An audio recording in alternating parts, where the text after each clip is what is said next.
priorities in terms of the Triple D strategy as contained in the National Industrial Policy that is currently in front of Cabinet. Now, that industrial policy is a key part of what is already approved as the GAIN strategy or the GAIN implementation plan, which was adopted by Cabinet on the 5th of December 2025 and further articulated upon in the Lekgotla, and is now being implemented. In our presentation, we will show, Chair, which of our APP targets speak to the GAIN strategy very specifically, so you can see that we've integrated that execution. However, NIP on its own was already integrated into GAIN, and the main changes that Cabinet has sent us back for were in relation to articulations around alignment with our competitors, how we look in that regard, as well as issues around the different eras of industrialization in South Africa pre and post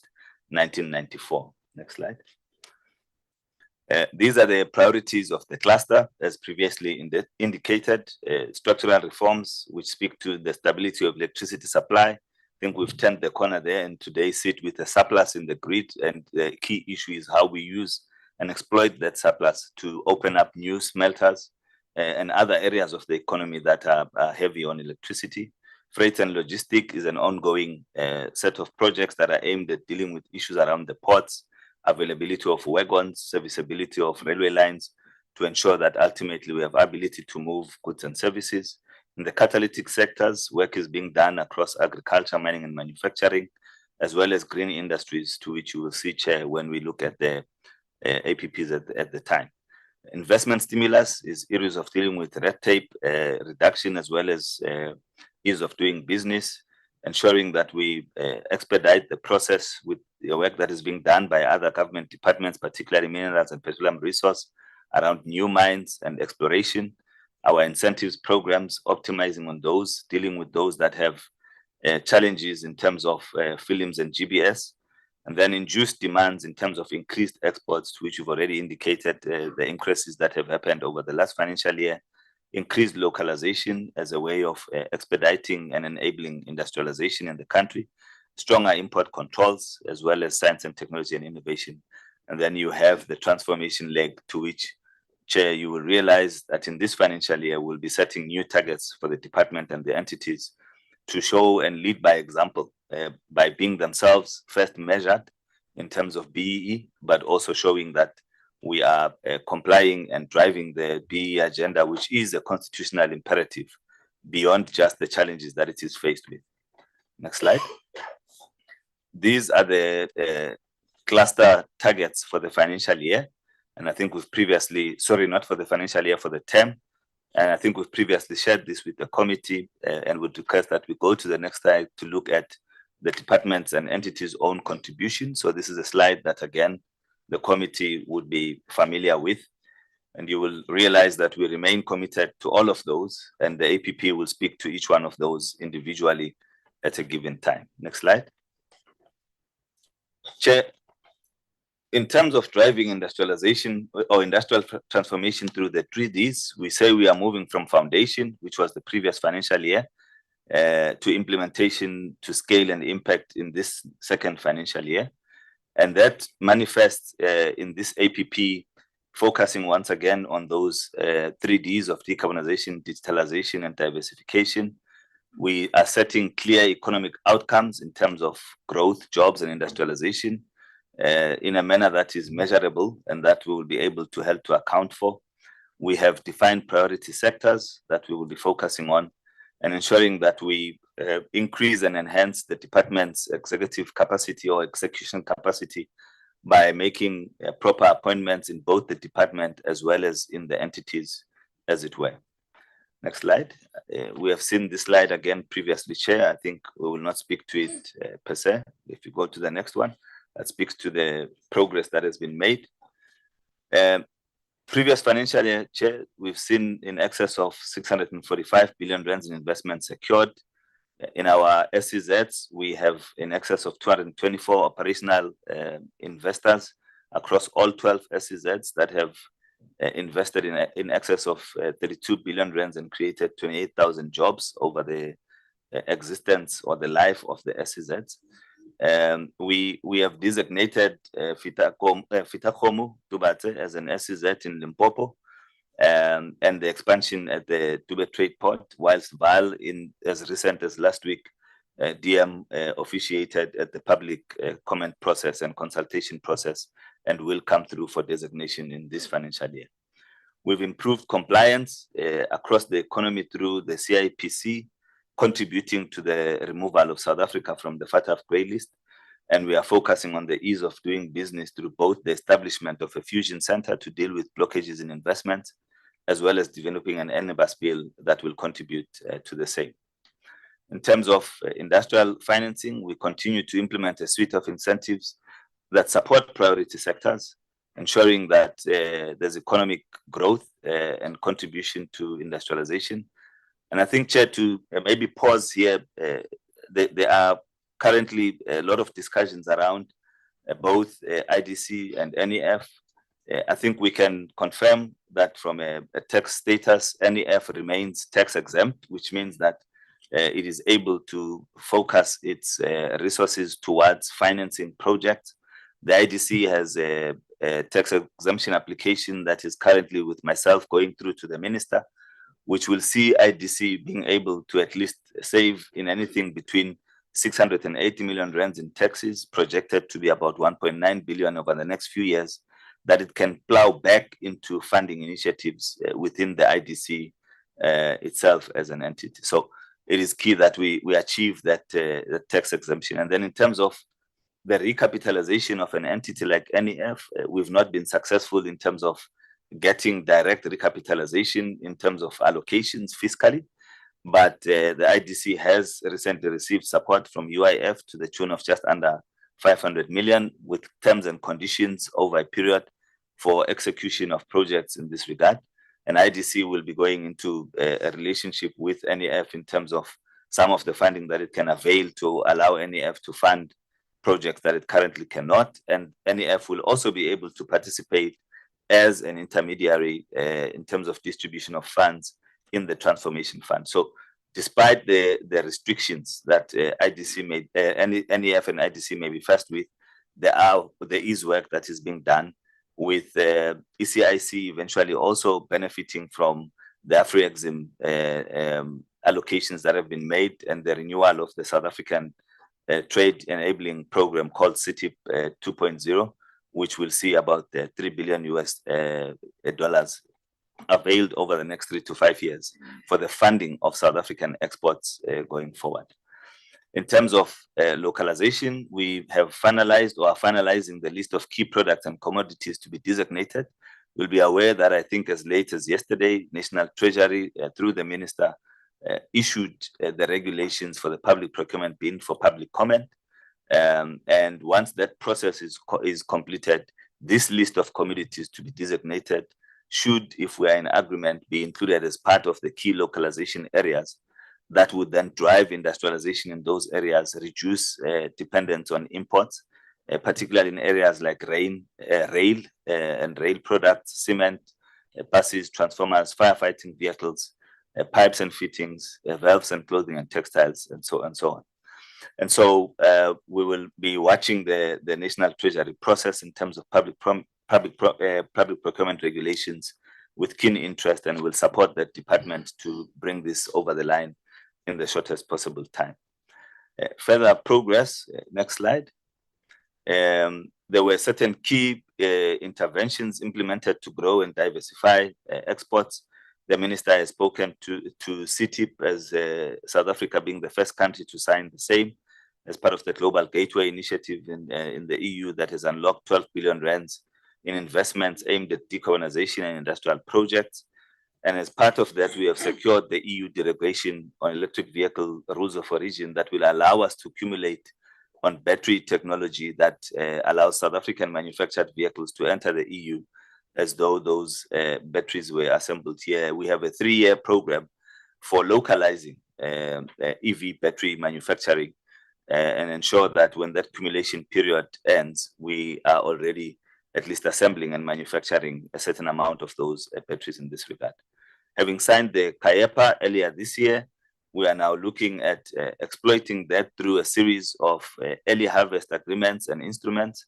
One of them is a proposed MOU in the production of semiconductors. You will recall that sometime during the year last year, there was a quickly issued and retracted announcement by one of the countries that supply semiconductors that they were withholding supply to South Africa. And at that point, the discussions began around how do we mitigate and provide resilience to the country so that we are not overly dependent on a single source in this regard. We've successfully engaged China at finalizing the bilateral MOU in relation to the top 100 products that we would like to see increased in terms of the exports into China. And we've entered into a pre-export verification and conformity certification process that will allow SABS reciprocally to work with the Chinese authorities to ensure that all products that enter South Africa from China are known, they meet our own specifications, and the same applies to products leaving South Africa going to China, thus easing the doing of business between the two countries. And we've mentioned AfriExim, which collectively will enable the Transformation Fund, a country program for industrialization, as well as the finance of exports in this regard. Next slide. Further progress in relation to the regulatory environment, the amendments to the regulations on gambling, which will include the strengthening of player protections, issues around self-exclusion, where individuals who know that they are vulnerable can request and be registered for exclusion from gambling as a way of protecting them as individuals. But there we are also dealing with issues of advertising regulations, of shutting down illegal sites, working with the internet service providers like Google and Amazon. There are amendments currently on the way in ITEC in terms of safeguards and the proposed amendments to strengthen decision-making frameworks, including, amongst others, considerations around what constitutes national security, and we allow the minister and the president to intervene more swiftly than what we can under the current framework. Minister has mentioned Statement 400, which is meant to enable the aggregation of funds for ESD under the Transformation Fund, and that is currently being processed eventually for gazetting.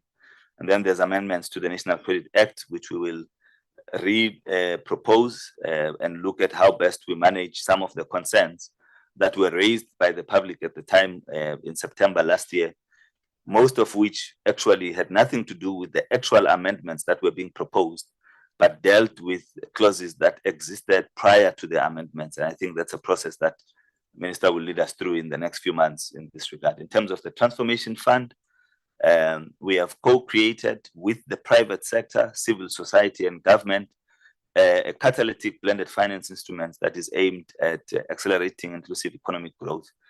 And as Minister has indicated, we will be going through the processes of, one, appointing the board, two, ensuring that there are proper policies, systems in place, and that we line up all the requisite minimum requirements to be able to launch this fund.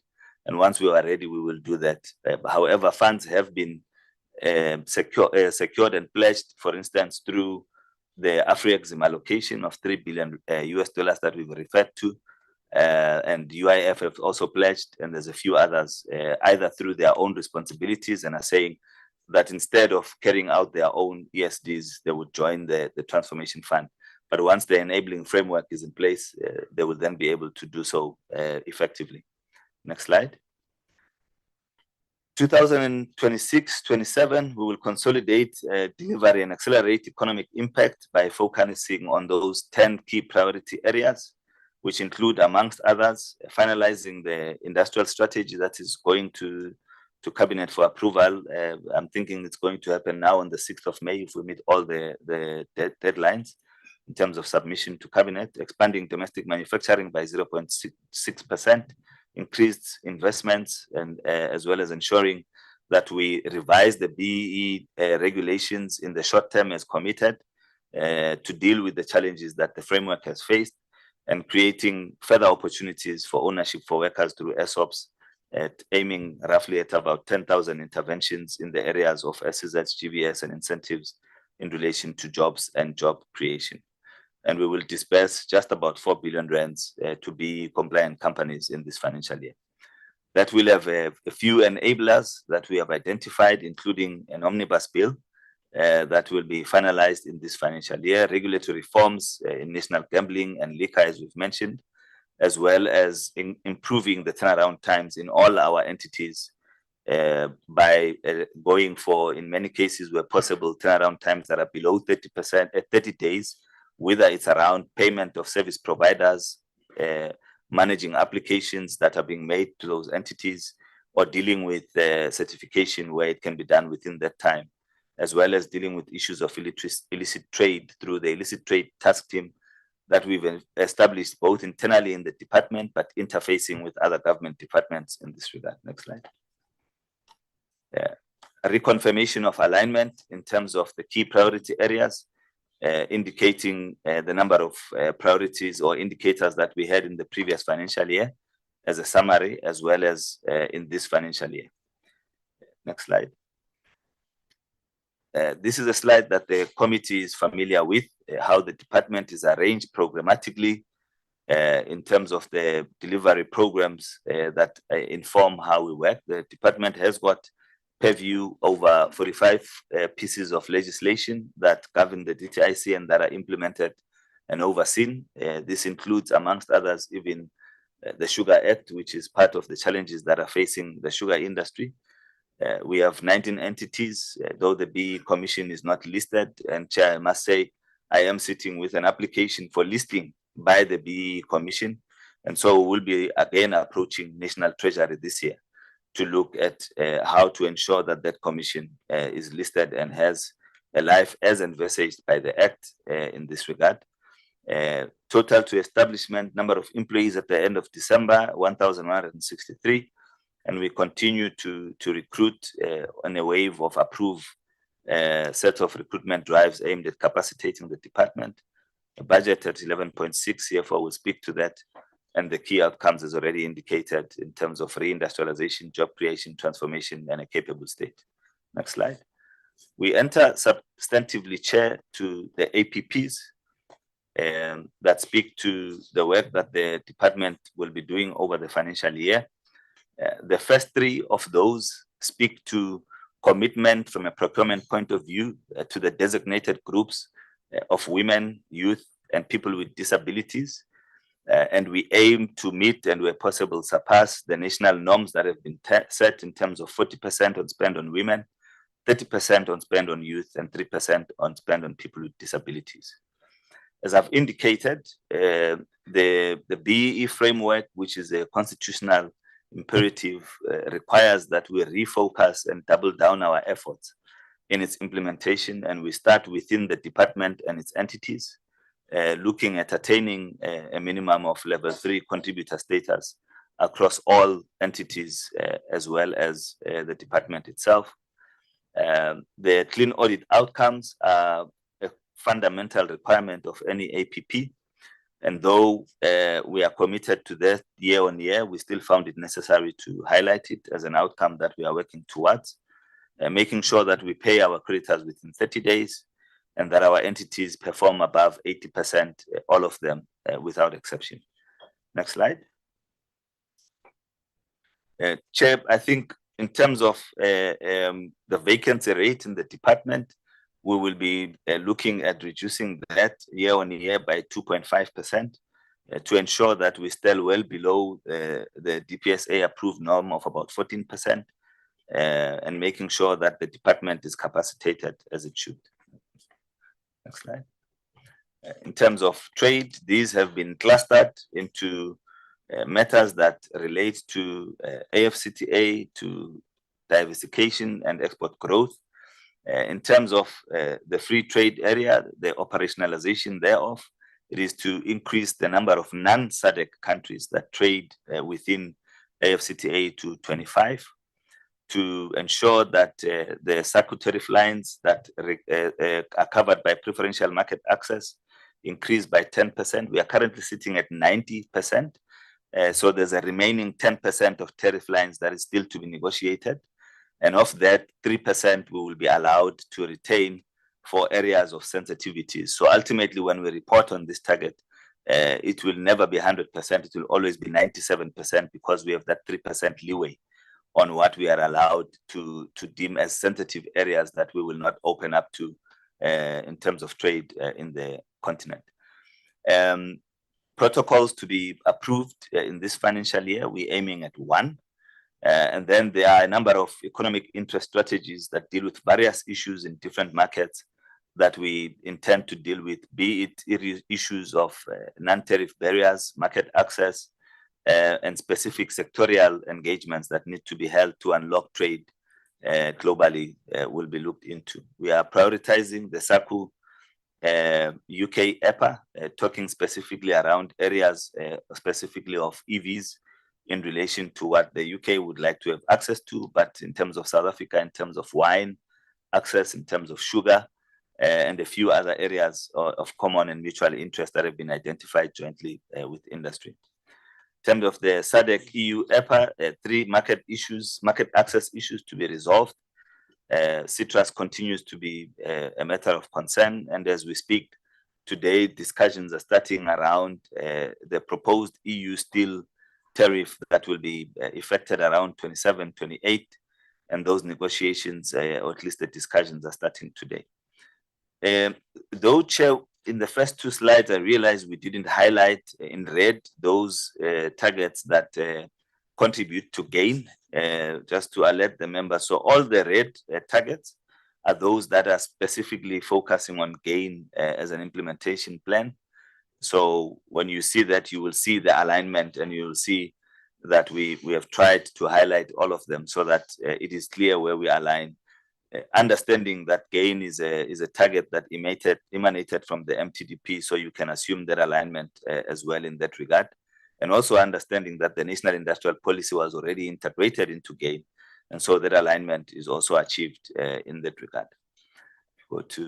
So if we go to the trade branch, continuing on that, I've already mentioned the early harvest negotiations in CAEPA, which we hope to have signed in this financial year still, probably before the China-Africa engagements as they happen annually. Resolve trade barrier priorities within the CAEPA itself, sign trade agreements with the US. Those negotiations are ongoing, despite the challenges that are created by the recent citing of South Africa from a forced labor point of view. We are responding to that, and we'll be participating in the public comment process that the US will be opening from the 28th of April. I think Minister has signed a letter to that effect. Signing preferential agreements with India, those negotiations are also ongoing, and we are hoping that we'll have some of the critical milestones by the time there is the Indo-Africa engagements in May at the right time, and then signing the SACU Egypt-Algeria Automotive Industrial Partnership Agreement, which seeks to unlock regional value chains between South Africa and the north of the continent in this regard. Next slide, as we move to the Investment and Spatial Industrialization Development Branch, Program 3, Chair, to unlock about 750 billion rands of investments attracted into the economy through the work of this branch. That includes, amongst others, the SEZs, the designation of 1 SEZ to catalyze industrialization, focusing on new industrial policy sectors targeted for this financial year. Is specifically Val SEZ coming up, as well as potentially, the Bujanala SEZ in the northwest, when all challenges with that have been resolved. Ensuring that the focus on SEZs allows us to move from the much criticized dysfunctionality in some of the SEZs, 4 specifically. We will be looking to resolve that so that we potentially will move from 8 fully functional SEZs to 10. And it is not clear that the others are not fully functional. It is that they are faced with challenges that we are working on an annual basis to try and resolve. 15 industrial parks revitalized through the revised special strategy that the minister spoke to, and 6,000 jobs created through industrial development work by the branch itself. If we move to sectors, I've already mentioned the 0.6% increase in domestic manufacturing. that will be driven across all manufacturing sectors. A new key target is the 1% global market share of value-added critical minerals. Speaking to the discussion that Minister had earlier about beneficiation at source and ensuring that we are not just exporting these critical minerals. And relative to the size of our economy, we believe that 1% is a good starting point in this regard. 100% billion increase target for procurement value across locally manufactured goods. And that will be very strongly enabled by these regulations that Treasury is bringing to a finalist. 10% increase in the growth of cannabis industry per annum, and the implementation of various support measures in the areas of electric vehicle battery production, manufacturing of renewable energy components, manufacturing that is enabled through decarbonization strategy that the department has, and the implementation of three measures in green steel manufacturing that the sectors branch will be driving in this financial year. Next slide. Still with sectors, all contributing to gain, as it were. In the automotive sector, we have received the final results of a study that speaks to issues around the ad valorem, issues around the product rebate certificates, which Minister will be finalizing in this financial year to ensure that we protect the auto sector and enhance the master plan and the APDP as the enabling tool within that master plan. So that will come through in this financial year. Issues around the cement industry and ensuring that we deal with any challenges that the sector is faced with. Despite some of the concerns about substandard cement that may be said to be coming through, to date, we struggle to find some of the empirical evidence that speaks to that. And in fact, some of the collapses that have been seen in buildings, both in the Western Cape and KZN, are attributed more to enforcement of building standards than substandard cement as a product that goes into those processes. And then you have issues around the sugar master plan and the measures that are aimed at resolving that in terms of things like a single point of import when we do import sugar, but also dealing with representation and management of governance issues within the sugar sector.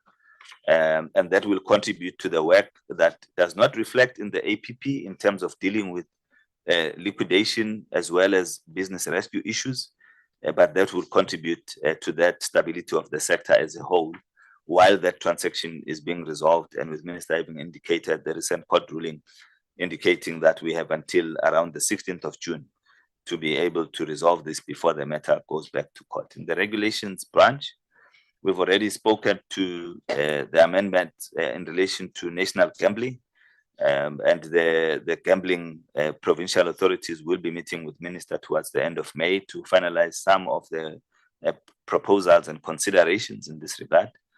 Amendments to the national credit regulations that I've already spoken to. 2% implementation of the ease of doing business matrix. So 8 entities have created a matrix in this regard of areas of ease of doing business that they would want to see an improvement on, tracking the regulations that curtail illicit trade, including improving and enhancing the ability to track and trace various goods and services, and thus be able to deal with issues of illicit trade, but also working with SARS to increase the ability to find goods at the port through the acquisition of scanners, looking at innovative ways of increasing that capability at the ports of entry. And then the omnibus bill approved by cabinet in this financial year as a target. Next slide. Chair, this is where we speak to overall the disbursement of approximately 4 billion rands in incentives, and that should unlock 35 billion rands in investment through all our industrial programs. So a return on investment of about 1:3. 4 billion rands disbursed, as we've indicated, 7,000 new jobs created across all sectors with a specific focus on GBS in both the 5,000 jobs to be created and the 5 billion rands in exports that sector enables. Next slide. In terms of exports, continuing to grow exports in manufactured goods to designated markets to the tune of 146 billion rands through our national pavilions, outward selling missions, and inward selling missions. And so, Chair, this is measured directly with the companies that participate in these processes. They have an obligation to report to the department every 6 months after a specific event, I think for a period of about 2 years, for us to track exports that come through those initiatives. So that's just on that work of the branch, increasing the amount of exports that are traded via AFCTA to 154 billion. And then 700 million rands of South African exports targeted for global markets for SMMEs. It is still a small amount, and we would want to, in future, be able to target a billion plus going forward, that SMMEs contribute specifically and directly to exports. 70 million rands in export targeted for African market by Black-owned, newly formed Black-owned entities that we are supporting. And then providing a DFI support package for companies in distress, targeting 5 in this financial year. 1,275 jobs created and entities capacitated in terms of export training and skills. Next slide. In the program 8, transformation and competition, funding and finance to 200 majority Black-owned entities via the Transformation Fund, creating approximately 10,000 jobs over the financial year, and aggregating the 20 billion rands, which is a target again for this financial year. 20% increase in ownership by Black companies in priority sectors, revising the BEE codes as we've already indicated, and 1.5 billion rands dispersed to the IDC for the creation of the 50,000 jobs that are an integral part of the Social Employment Fund presidential program to this end, and then increasing the number of workers that participate in ESOPs by 10,000 in this financial year, and then through the YES program contributing approximately 55,000 jobs and opportunities specifically in this regard. In terms of research, this branch will support the department as part of not only forward-looking, but also monitoring and evaluation work in various reports that will be at the level of the cluster, looking at the manufacturing pulse, an index that looks at how well we are focused and delivering in manufacturing, trade reports on a quarterly basis to reduce dependence on other sources that at times we struggle to verify or at least to get on time, and ensuring that we look at various interventions that the department have and be able to report on their impact proactively in this regard. And we may start with incentives depending on what project is ready for implementation in this regard. At this point, Chair, I would like to hand over to the CFO to speak primarily to the term and the financial year in terms of the finances of the department. Thank you, DG. Morning, Chairperson and honorable members. I will quickly take you through the 3 slides that speak to the budget for the department. We have a budget of 33.2 billion over the medium term. I will focus specifically on the financial year under review, 2026-2027. If you look at the budget distribution, the majority of our budget goes towards programs that are there to enhance industrial policy, are there to also assist with supporting job creation, are there to assist also with infrastructure investment. So the bulk of our budget goes towards incentives, it goes towards the transformation and competition, it goes towards our sectors. If you look at administration, there's an amount within the administration of 350 million. That figure relates to the accommodation that we have to pay for as the department. So it's not that the bulk, a lot of budget goes towards administration, and also it supports the ICT within the department. So if you look at overall how we are distributing budget, it's focusing on programs that have an impact in terms of enhancing all the elements that I've spoken to, being industrial development and so forth. The budget budget for that financial year is 11.69 billion. Important to also note is that when we concluded and as we're processing the 2026 MTEF budgeting process, we still did that under very constrained fiscal environment. There was no additional funding that would be coming through from National Treasury. The only additional funding we did receive as a department was for the Social Employment Fund. And also to indicate, if you look at Transformation Fund and the Transformation and Competition program, you compare the first year and the 2 outer years, you'll note that that budget reduces significantly. It's due to the fact that that allocation, again, is a once-off allocation in the current financial year, so we don't have that going out in the outer financial year. Overall, our budget has actually marginally decreased by 0.6%. On the next slide. The next slide then looks at the budget from a program perspective and then also looks at it from an economic classification perspective. I think what I'd like to zoom into specifically is on the economic classification and highlight once again to the members that if you look at our budget, 82% of the budget goes towards transfers and subsidies line item. So this will be the incentive space. This will be all the transfers that go to all our entities. This will be the transfers that goes towards our external programs, where we are again supporting programs that look at industrialization, look at job creation, investment, and the creation of jobs. And then as a department, in terms of the operational costs for the department, we only have 18% of our budget going towards that. I've spoken to the issue of the Social Employment Fund not being allocated for the 2 outer years. So you'll see if you look at the programs, that's resulting in that 27.8% significant reduction over the medium term. On the next slide, please. The next slide also just shows the budget distribution by categories. Important again to note is that when you look at the incentives, as a department, we work very closely with the IDC. We work very closely with the NEF as well as we distribute the grants that we have, and they assist us also with the loan component of that.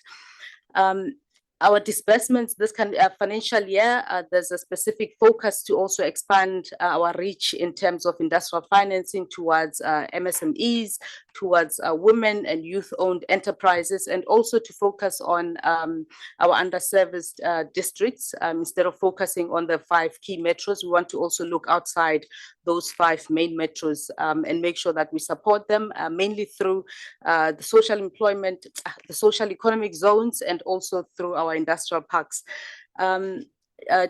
Chair and members, if you look at the spread, like I said, our OPEX is 18%, and the rest of it, which is the 82%, all of that goes towards our business incentives. It goes towards the external programs. That 19.79% includes the Social Employment Fund. It goes towards the support that we give to our entities, and also the infrastructure investment incentives at just close to 10%. And then we provide fundings for some of our NPOs at 1.5%. And then we have memberships with various organizations such as the World Trade Organization.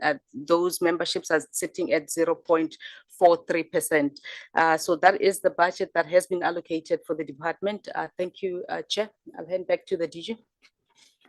Thank you very much, CFO. Just to close out, Chair, in terms of the films sector,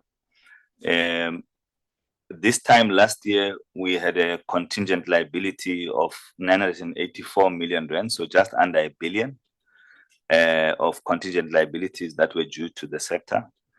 At the close of this financial year, the previous one being 25-26, end of March last year, we closed at 286 million rand, so just about 1/3 still to go. We have an allocation this financial year of just under 520 million, and we will be looking at prioritizing those disbursements that are compliantly due and commencing the process of engaging the industry on various enabling discussions that including a loan component instead of just depending on the grant component of the incentives and support. So looking at what loan options that allow for a blended finance approach in this regard. The NEF is also looking to play and contribute to this, and we will also be engaging other funders, like AfriExim themselves, who have favorably assessed the incentives program to see how they can assist in bringing in some liquidity that will allow us to fund this sector, which is critical to the economy. Thank you, Chair. Thank you, Minister.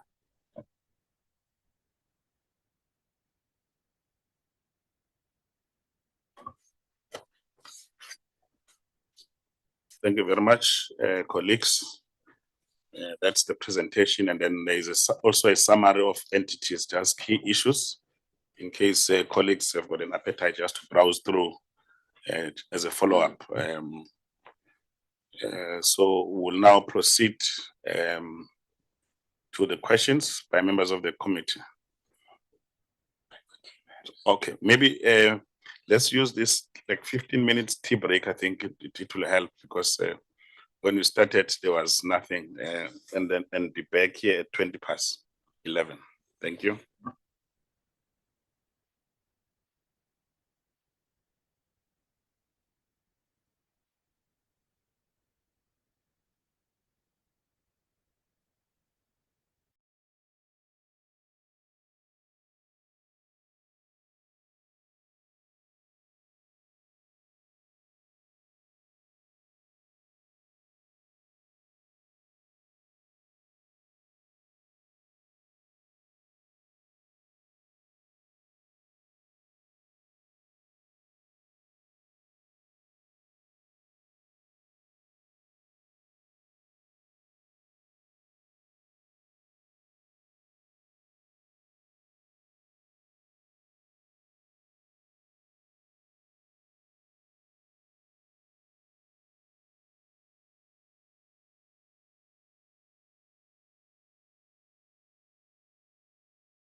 Thank you. Thank you, Chair. Chair, let me firstly appreciate the presentation, detailed, comprehensive, insightful, I think in many senses. And also, I think instills a sense of hope that that South Africa is able to turn the corner. However, Chair, there are some challenges I think that one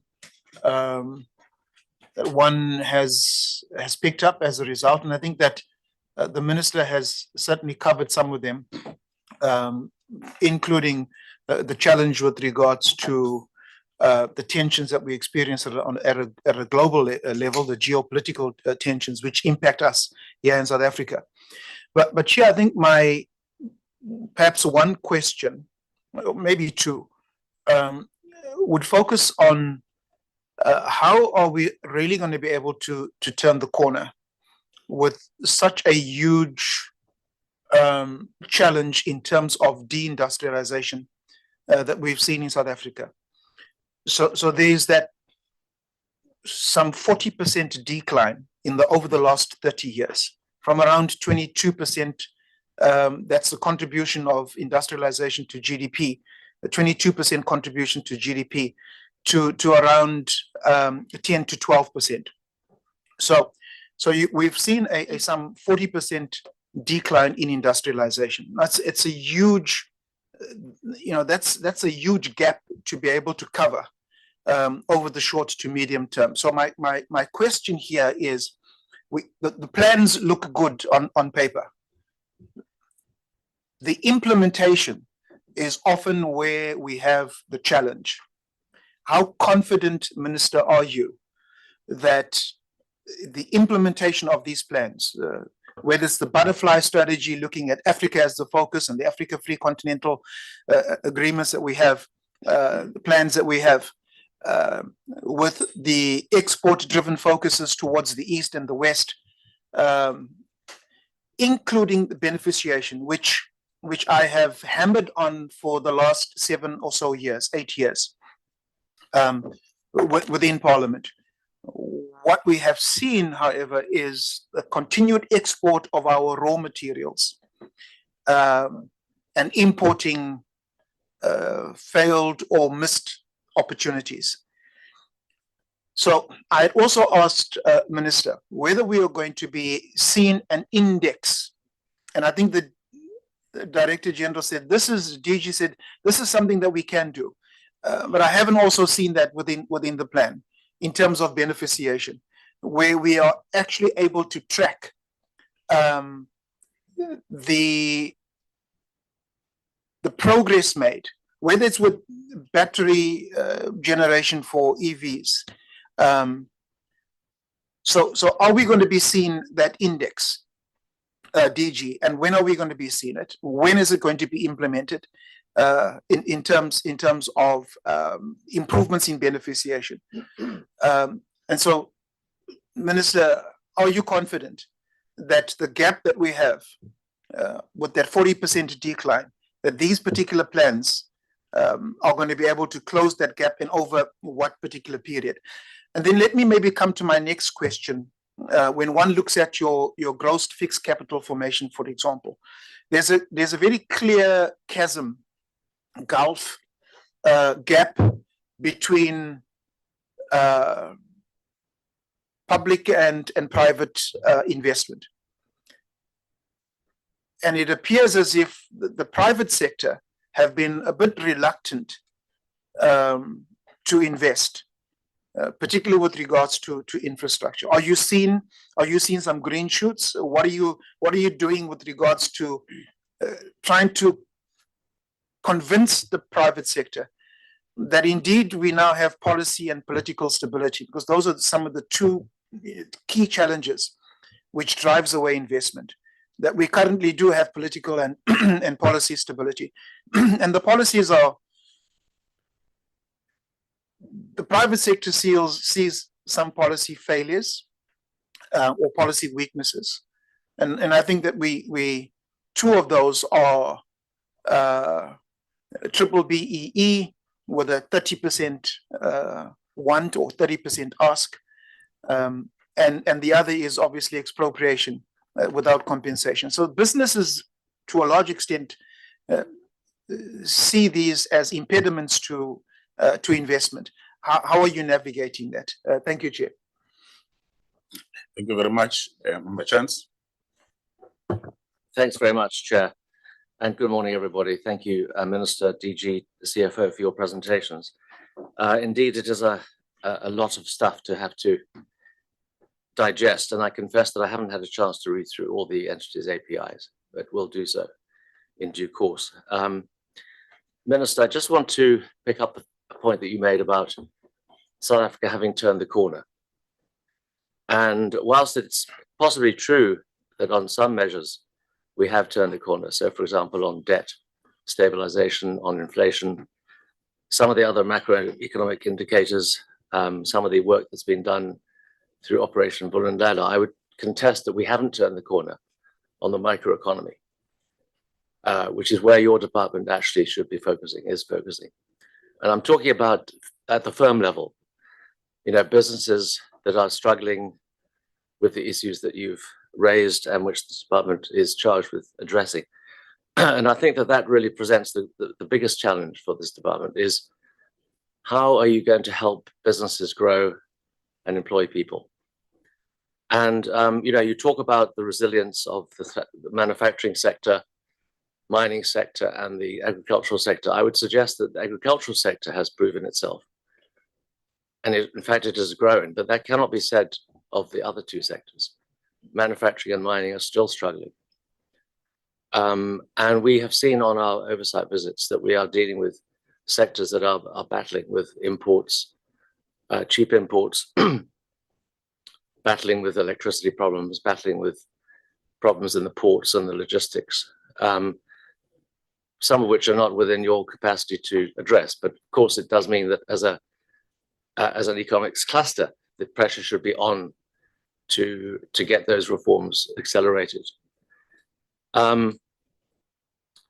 So just turning to some of the specifics, obviously transformation is a big issue for this department. And when it comes to your review and the two-phased approach or the two-staged approach, I would suggest that you got it the wrong way around, that you can't focus on compliance first and then do the review, because you should be doing the review first to see whether the compliance is actually appropriate. Why would you double down on things that you're not even sure is working? So in my view, the review of BEE and all the framework of transformation has to come first. And even the implementation of the transformation fund is putting the cart before the horse, because you don't know the answers to the questions. Are the transformation frameworks that have been in place for 20 years or so actually working? That's the question that has to be asked. So I'd like to ask you, Minister, when is that review going to take place? When is it going to start? Who's going to be on that review? How can we be assured that it'll be an independent review? And then you have committed to the transformation fund launch, but it hasn't been launched yet. In fact, it's been postponed. The launch has been postponed. It was going to happen last November, then it was going to happen in February. When is it actually going to happen?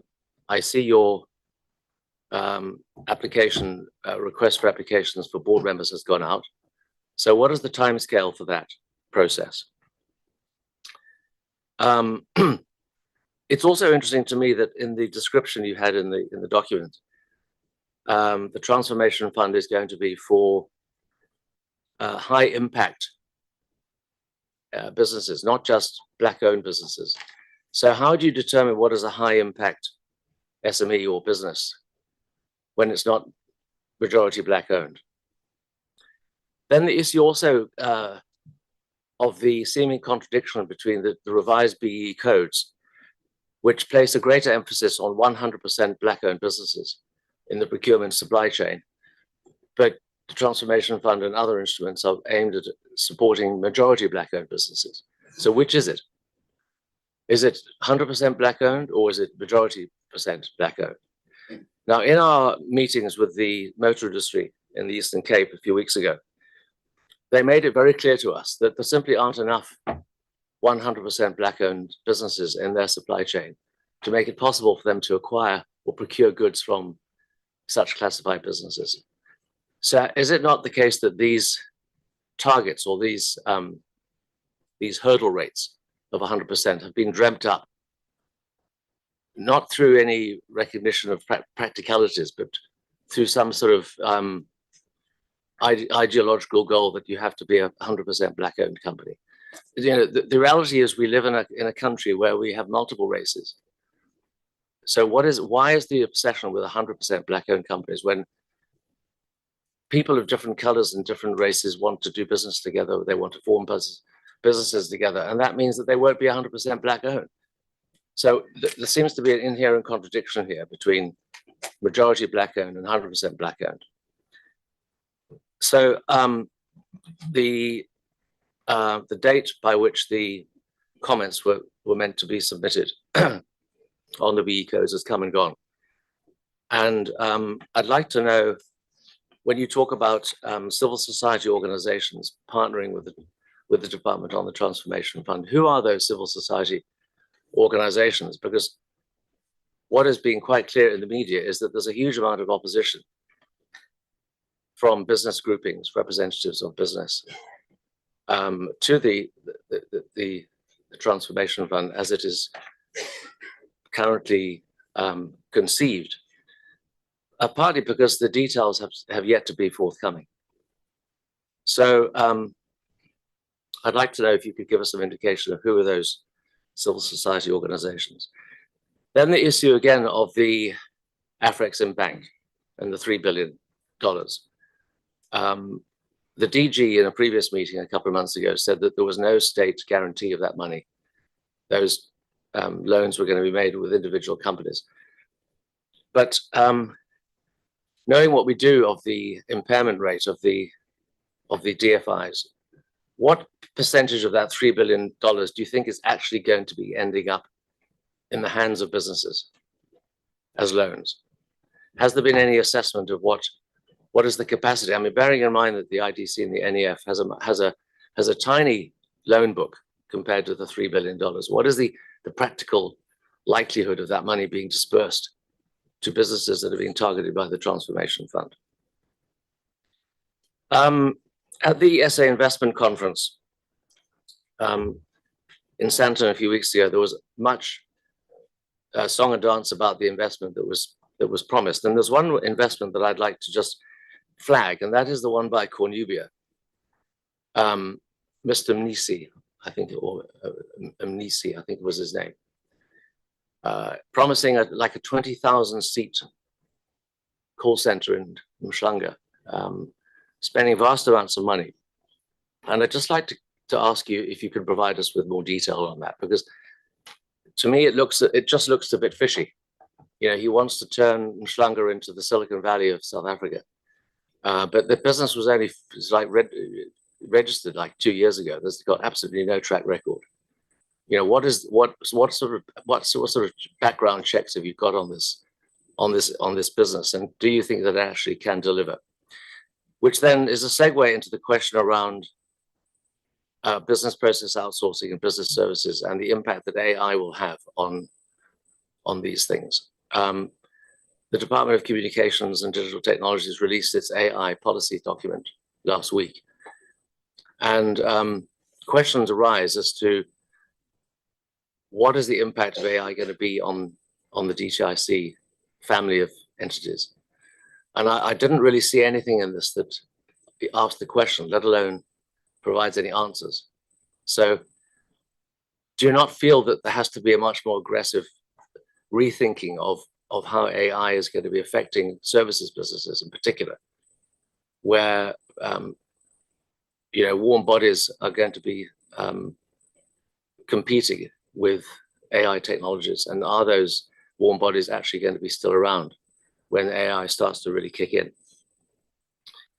On the Public Procurement Act, the DTIC has the role to determine the designations on sector codes and localization. When are those designations going to come forward?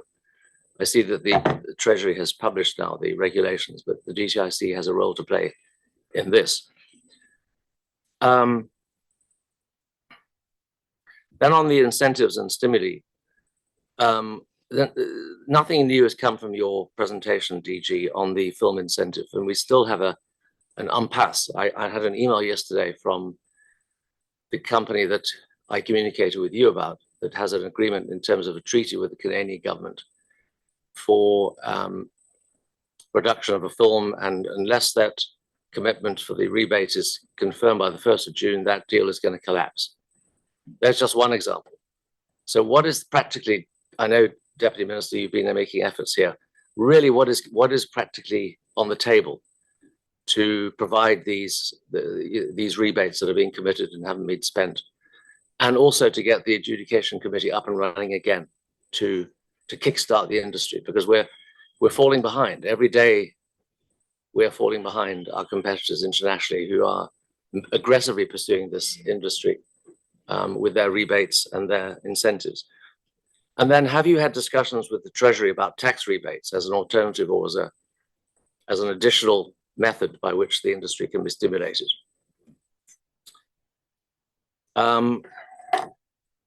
Then something else that didn't come up in specific terms, but is related to the metal sector, is the continuing issue of the price preference system and the export tax.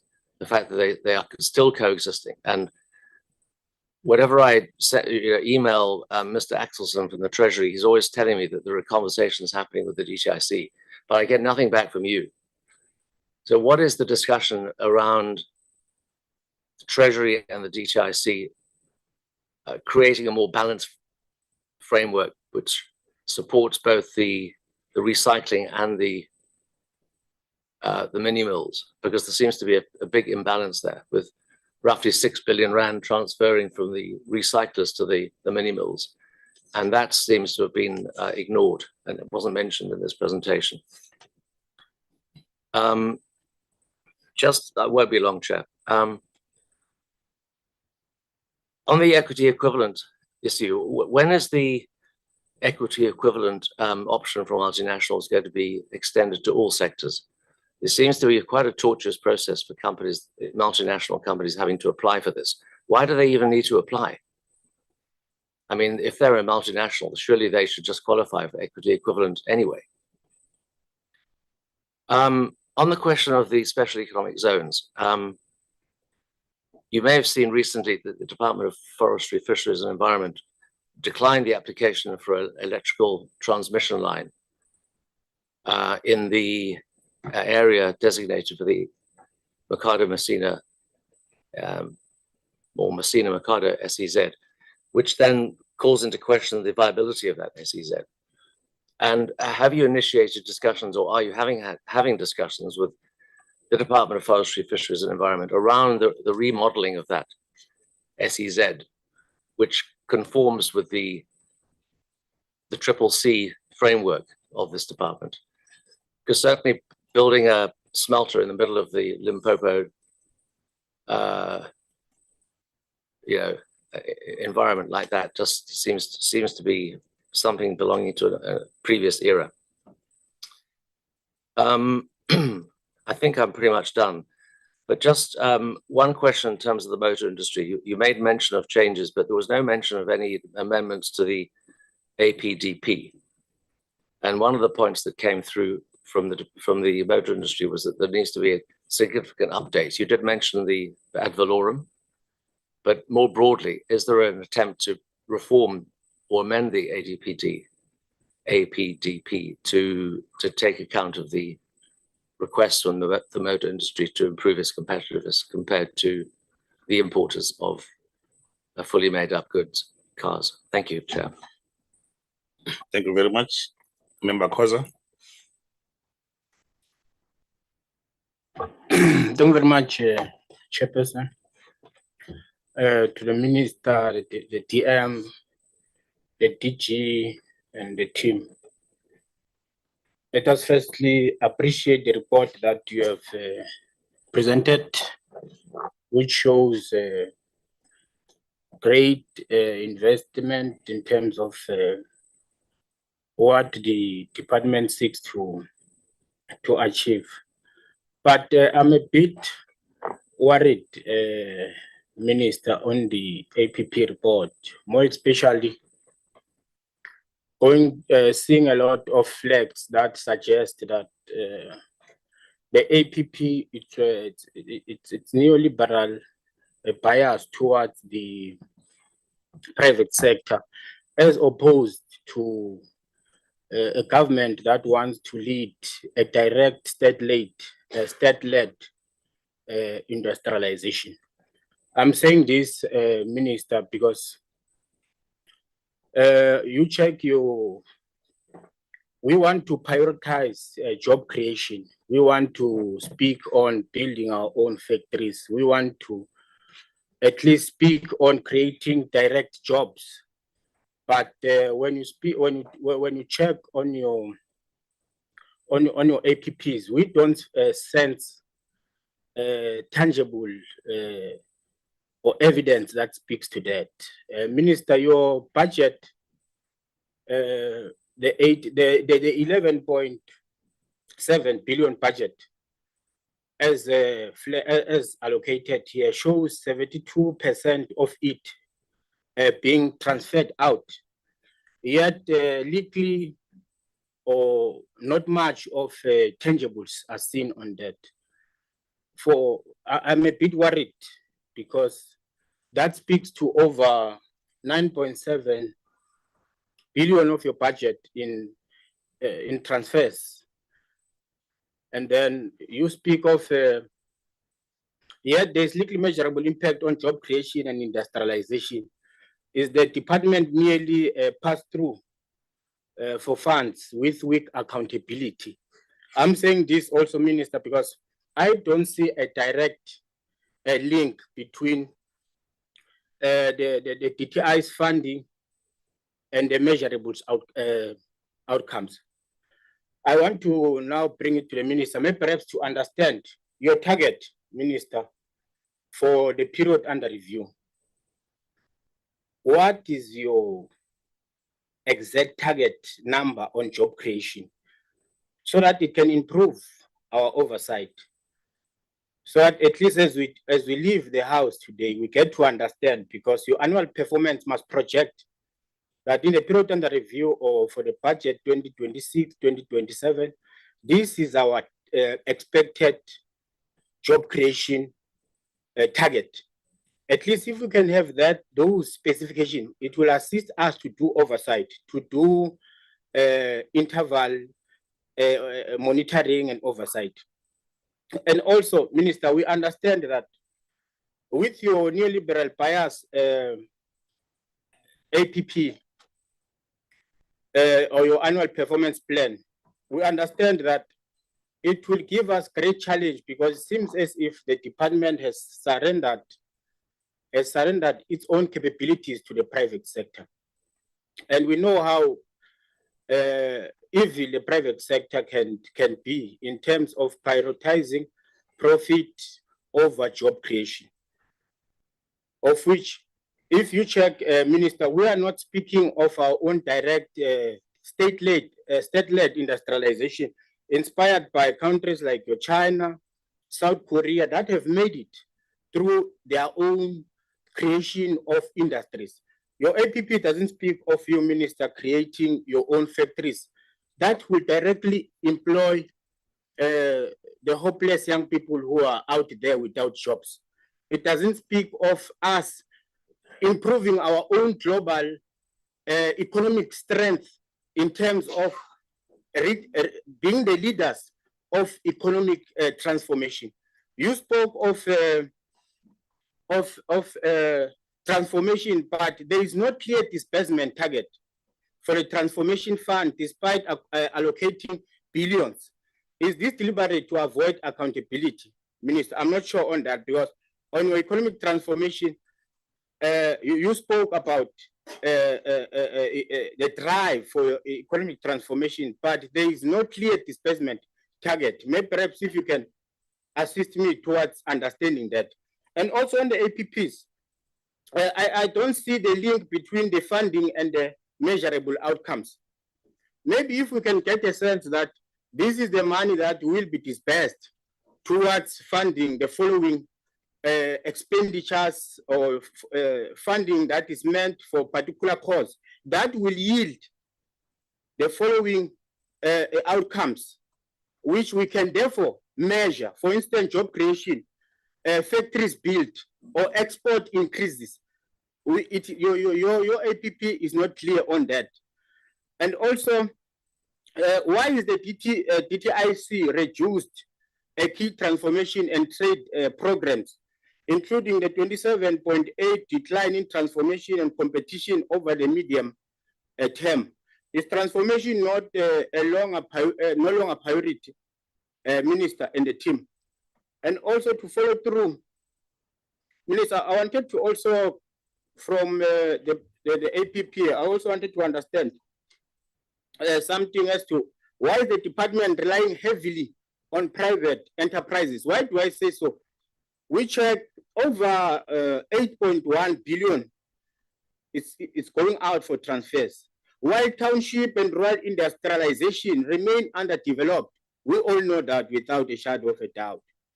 You are prioritizing big capital over black majority, as per your APP. And also, what tangible outcomes can you show from the special economic zones and industrial parks, given the continuous funding but persistent underperformance and delays? We are from Eastern Cape, we are from the SCZ. There, you can tell that we are funding with no tangible outcomes. There are billions that are going out to industrial parks that even today they are not completed. There are many that we have seen, like your Timbaza in the Eastern Cape. Billions were allocated, but now it has become a ghost industrial park. Therefore, the question is, what tangible outcomes can you bring or take us into confidence about the special economic zones and industrial parks, given their persistent and continuous failure and underperformance? And also make us a bit understand, Minister, with regards to the job creation. We have young people who are unemployed, and we know the issue of job creation. It's a crisis. It is at crisis level. Why are your job creation targets, such as what we have shown in the APPs, your EG 7,000 jobs via incentives, so minimal in comparison to the billions? We see like 7,000 jobs via incentives, but in relation to the billion spent, it is not. For me, it is an insult to the unemployed masses, because it doesn't really shows that the billions are being invested where there are real tangible outcomes. More especially when we speak of your massive job creation. We are not even coming close to speaking of massive job creation on the pace that we're moving, on the targets that we're moving. We're speaking of your 7,000, your 15,000, as the DG was speaking. We want to at least see great numbers, talking to the billions that we are being investing. We don't get the sense of that. Hence, I'm coming back to you, Minister, that there is no link between your budget and the outcomes. We don't get a clear link as where money goes and what comes back tangible to our people. As you conclude, member. All right, thanks, Chair. And lastly, Minister, I wanted to also ask, as the Chair is trying to shut me down.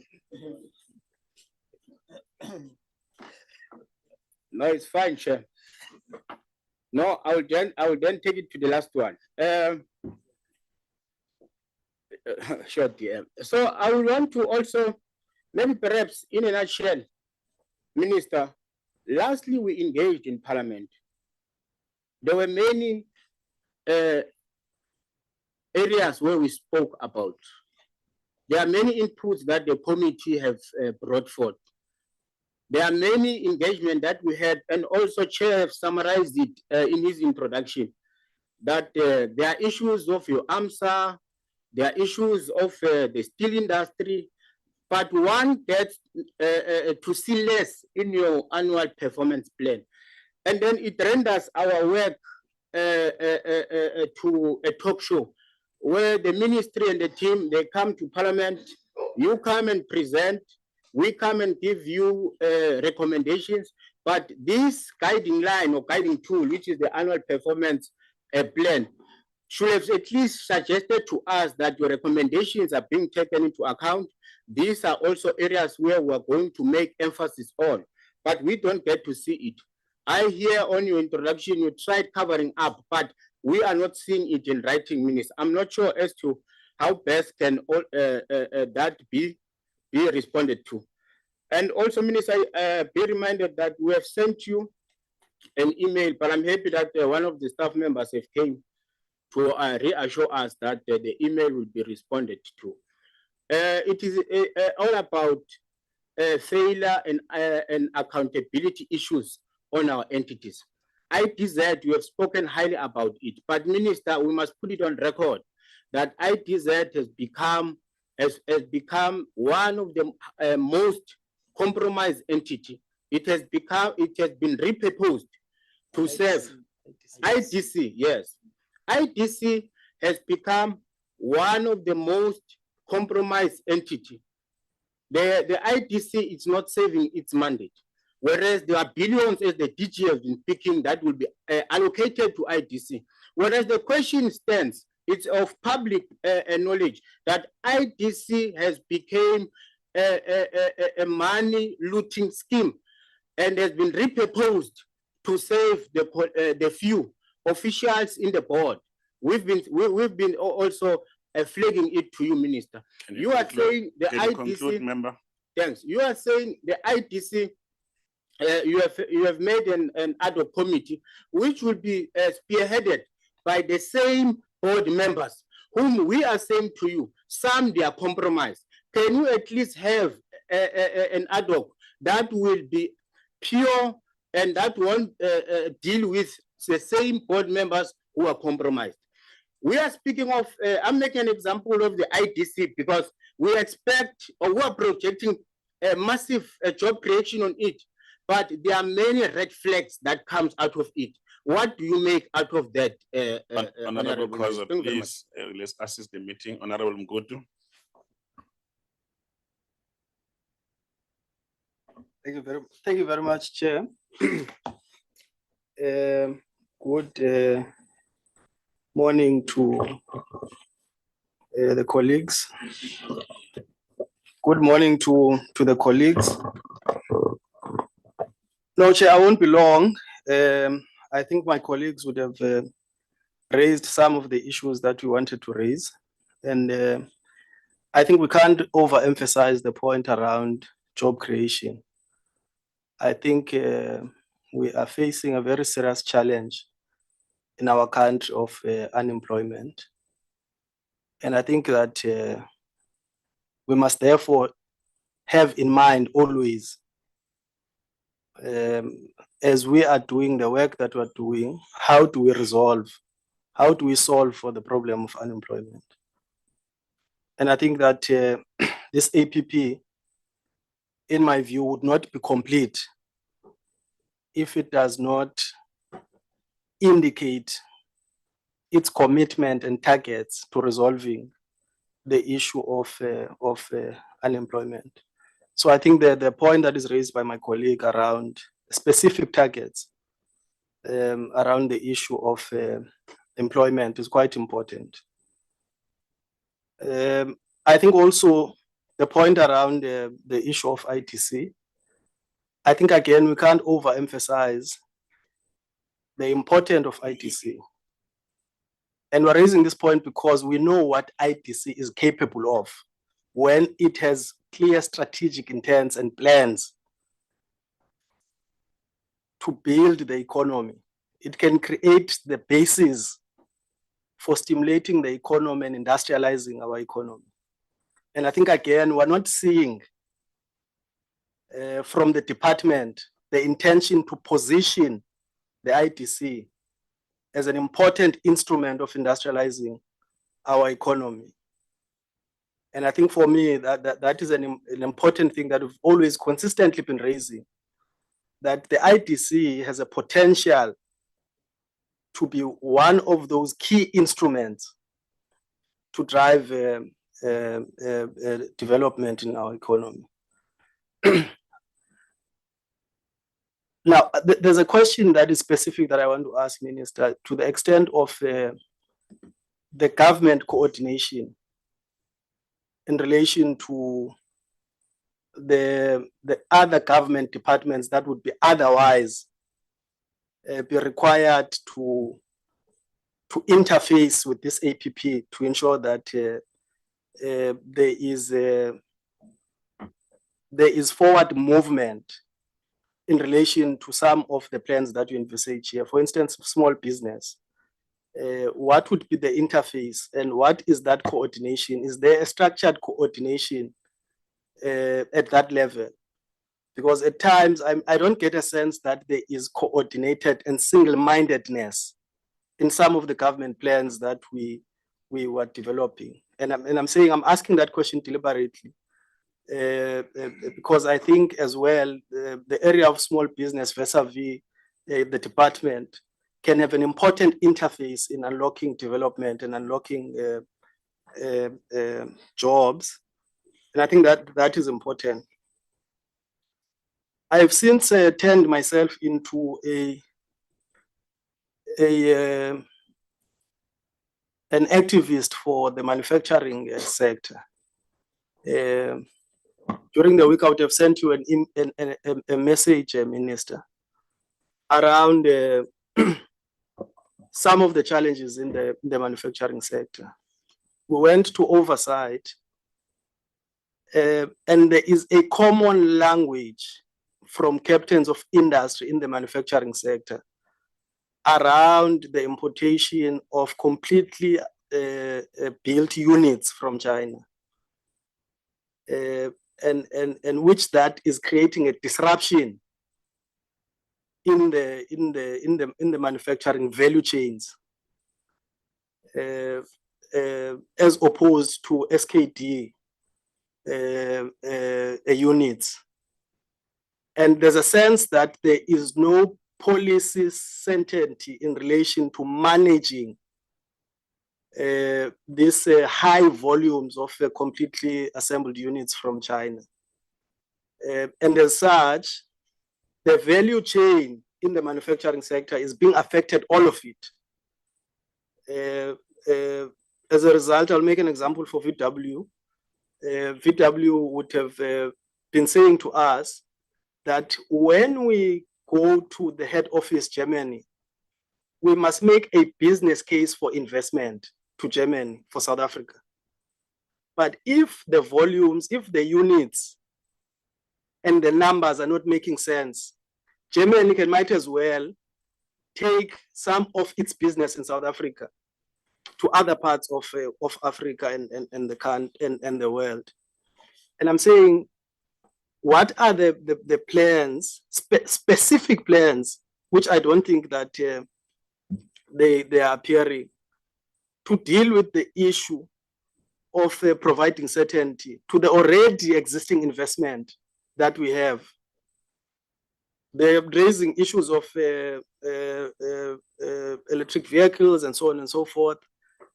And I think that we've got to, because there's already bulk numbers of jobs in the manufacturing sector.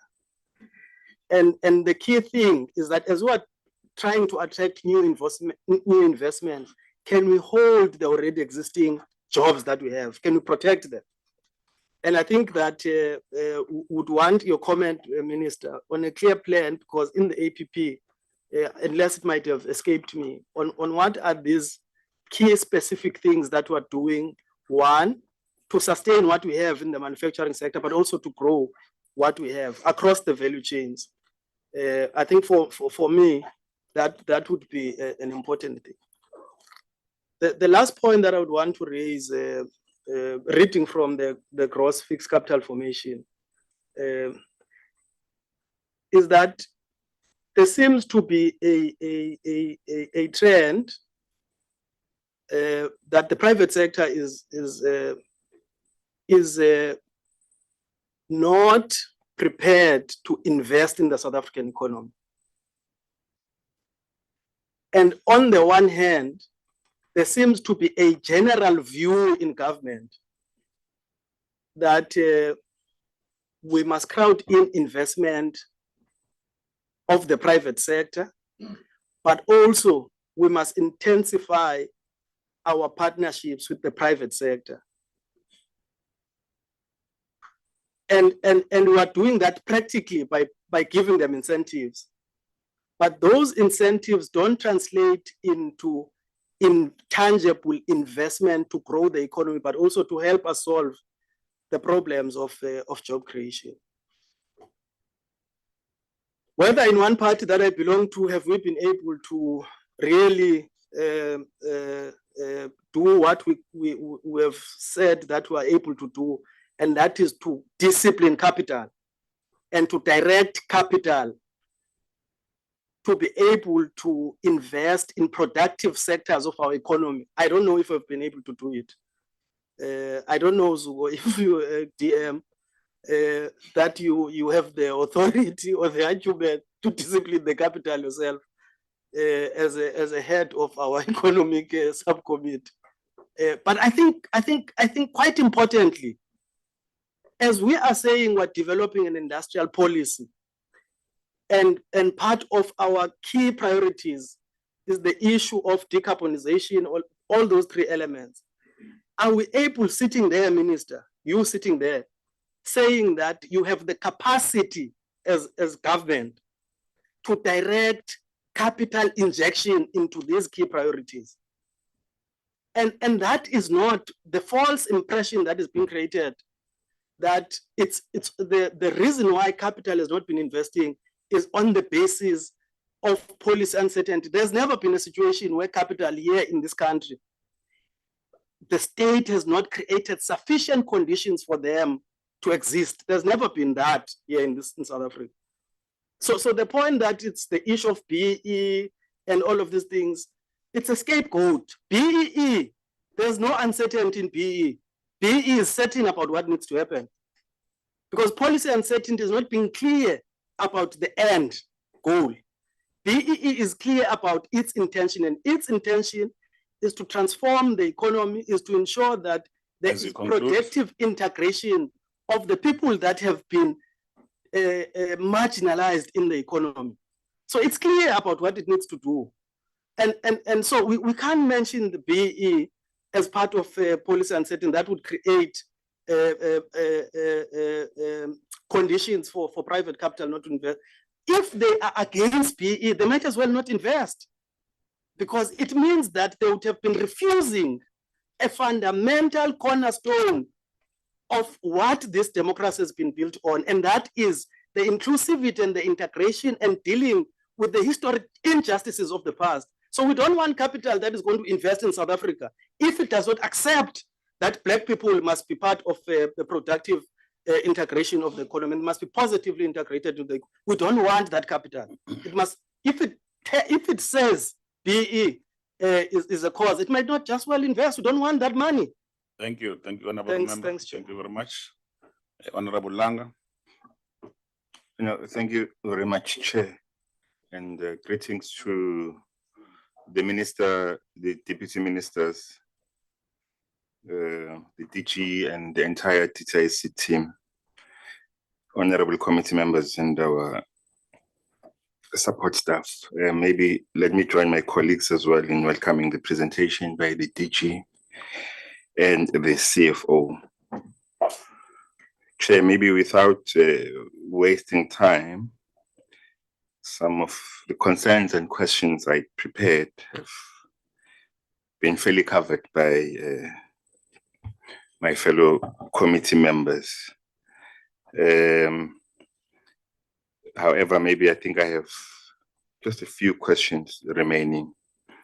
One speaks directly to Honorable Makutu's last point, as in how does the department measure whether transformation initiatives such as Transformation Fund and GPPE reforms are achieving the real economic inclusion beyond targets?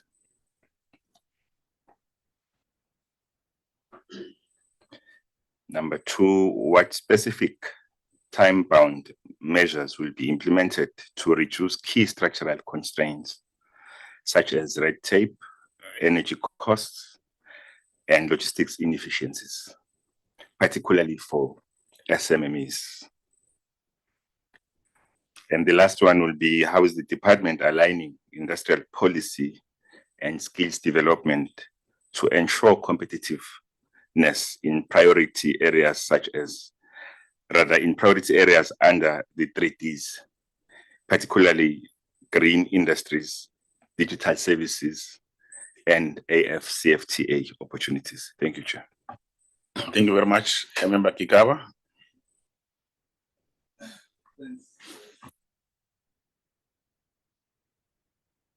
Yes, thank you, Chair.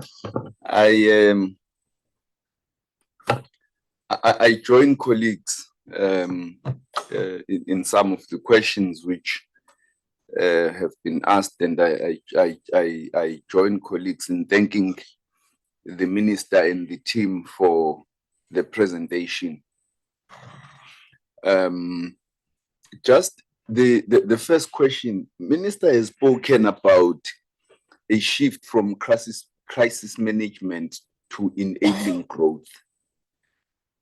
And I agree that we need to shift away in our present environment from responding to the demand in the economy to developing programs that will drive demand, so that our economy doesn't grow on just on its own without us proactively driving demand in it, so that it grows and achieves development. But Minister, so could you provide specific examples of how the APP translates this pivot into measurable high impact actions? Related, maybe not related, the next question, the butterfly strategy prioritizes Africa and global markets. I think the question would be, what specific mitigating instruments is the department, or does the department have in place to ensure that the AFCFTA benefits South Africa and we are able to prevent the undermining of collective trade deals by developed countries, particularly in the current environment that's quite volatile, and points to a shift. What other people are saying, that there is a shift in the historical understanding of the global trade environment, with the United States prioritizing not only unilateral action, but prioritizing its own interests above all existing norms and traditions in this environment. And what key milestones and timeframes do we have to facilitate African exports, the 1.1 trillion rand African exports through the FCFTA? The APP aims to increase R&D investment, but obviously our targets still fall below quite significantly below the OECD average. In that respect, and given that we spend as a country only 0.7% of GDP on R&D,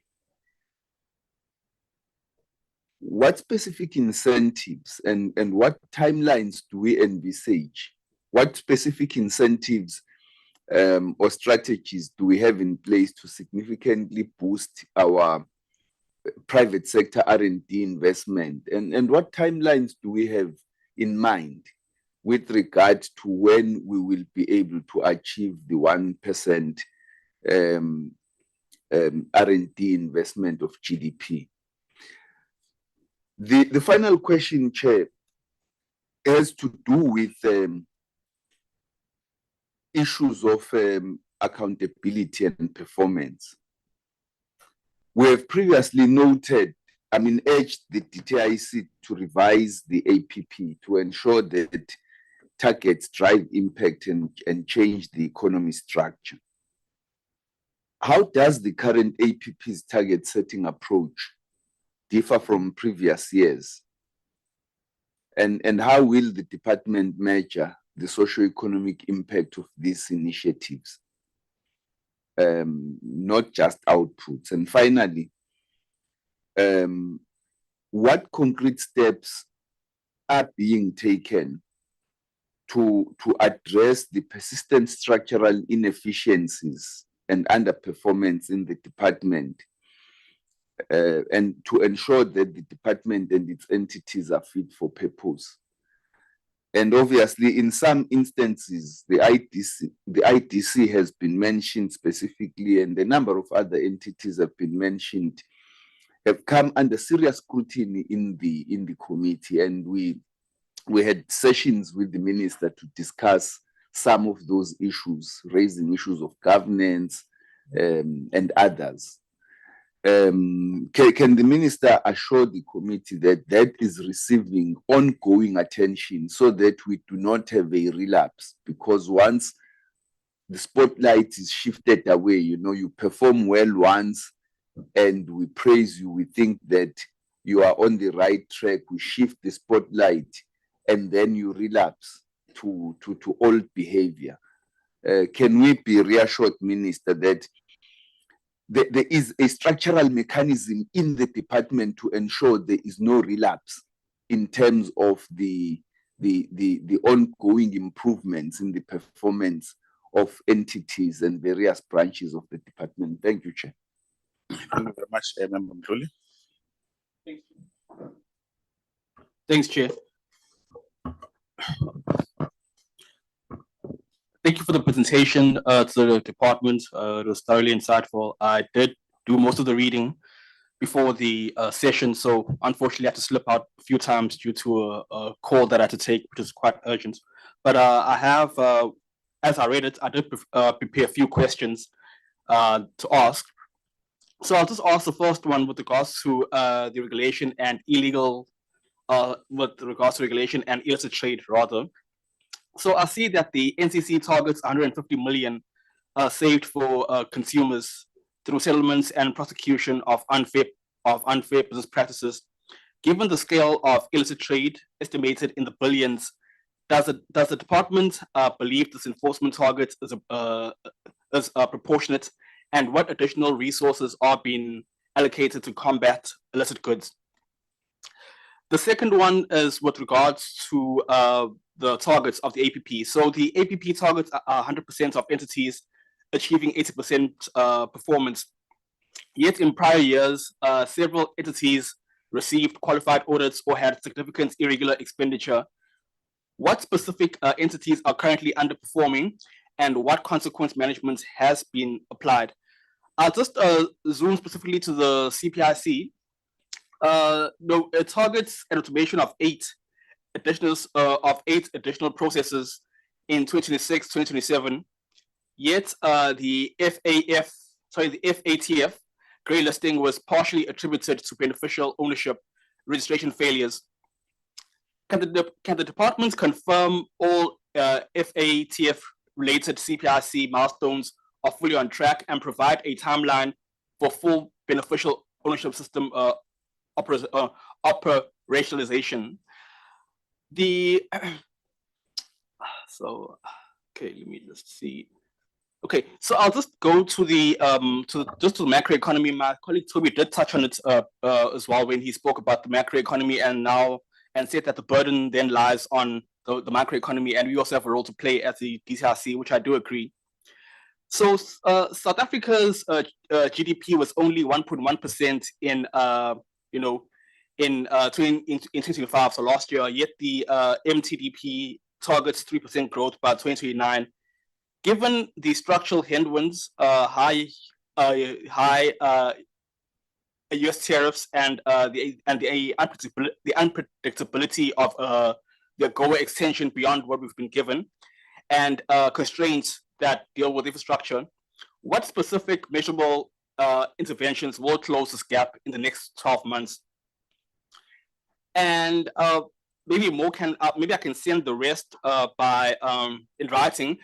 But I just want to touch on what my colleague, Mr. Cole, touched on as well, which is on employment and specifically with the youth. So the department targets only 60,000 direct jobs created in 2026, 2027 against an economy where over 8 million people are unemployed. Does the department consider this target adequate, and what evidence exists that this incentive and SEZ programs are creating sustainable rather than temporary employment? The second question on that is the YES program targets 55,000 unemployed youth trained over 5 years. Given South Africa's youth unemployment rate of over 60%, is it not a dangerously modest target? And how does the department intend to scale it?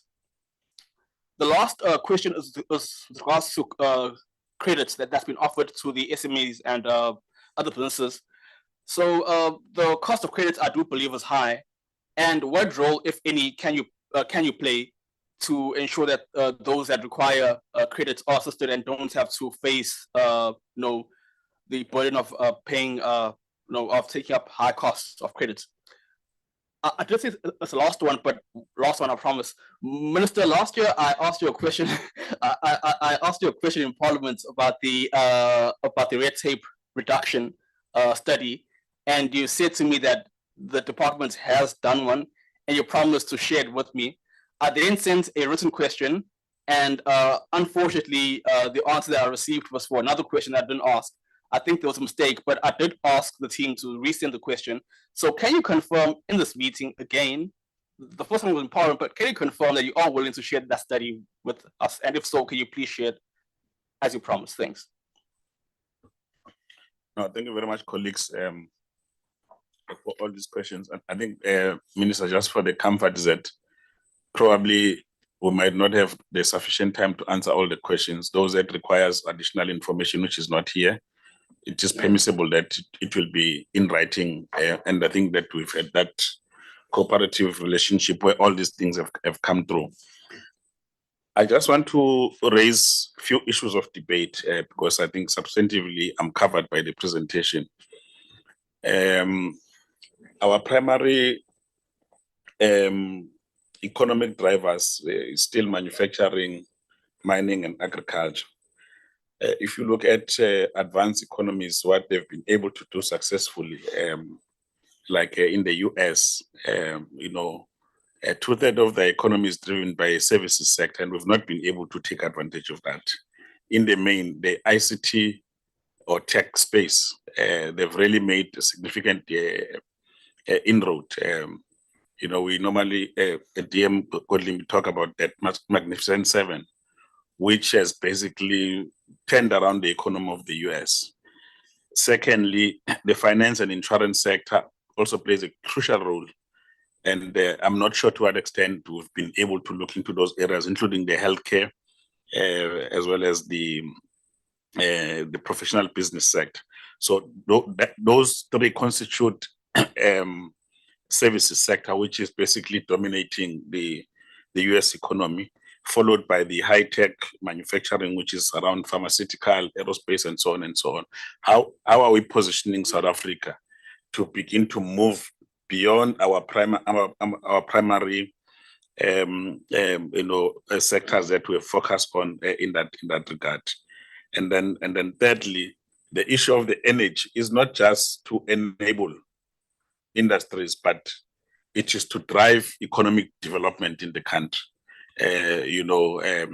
So in our country, for instance, we can talk about solar, wind. We are not producers of the components. We basically are, taking the product that is ready made into our country, and it has not worked to drive our economy. So it's more like for producing electricity more than anything. But it is not. I'm not sure whether or not at this point we can be able to quantify the extent of that. I know that we are talking about the rebate for smelters and all that, which is well and good. But have we started to think about this as a sector for growth in the country beyond just the production of the energy? In China, they are also focusing on high-tech manufacturing and strategic industries, where renewable energy is one of the major issues of the semiconductor as well as AI issues. So the point I'm trying to make is that the developing economies are shifting. So our industrial policy that we are going to see in the near future, the point I'm trying to make is that beyond the hard stuff, steel and all those other things, and other industries, we've got to strike the balance in whatever proportion to make sure that our industrial policy is futuristic.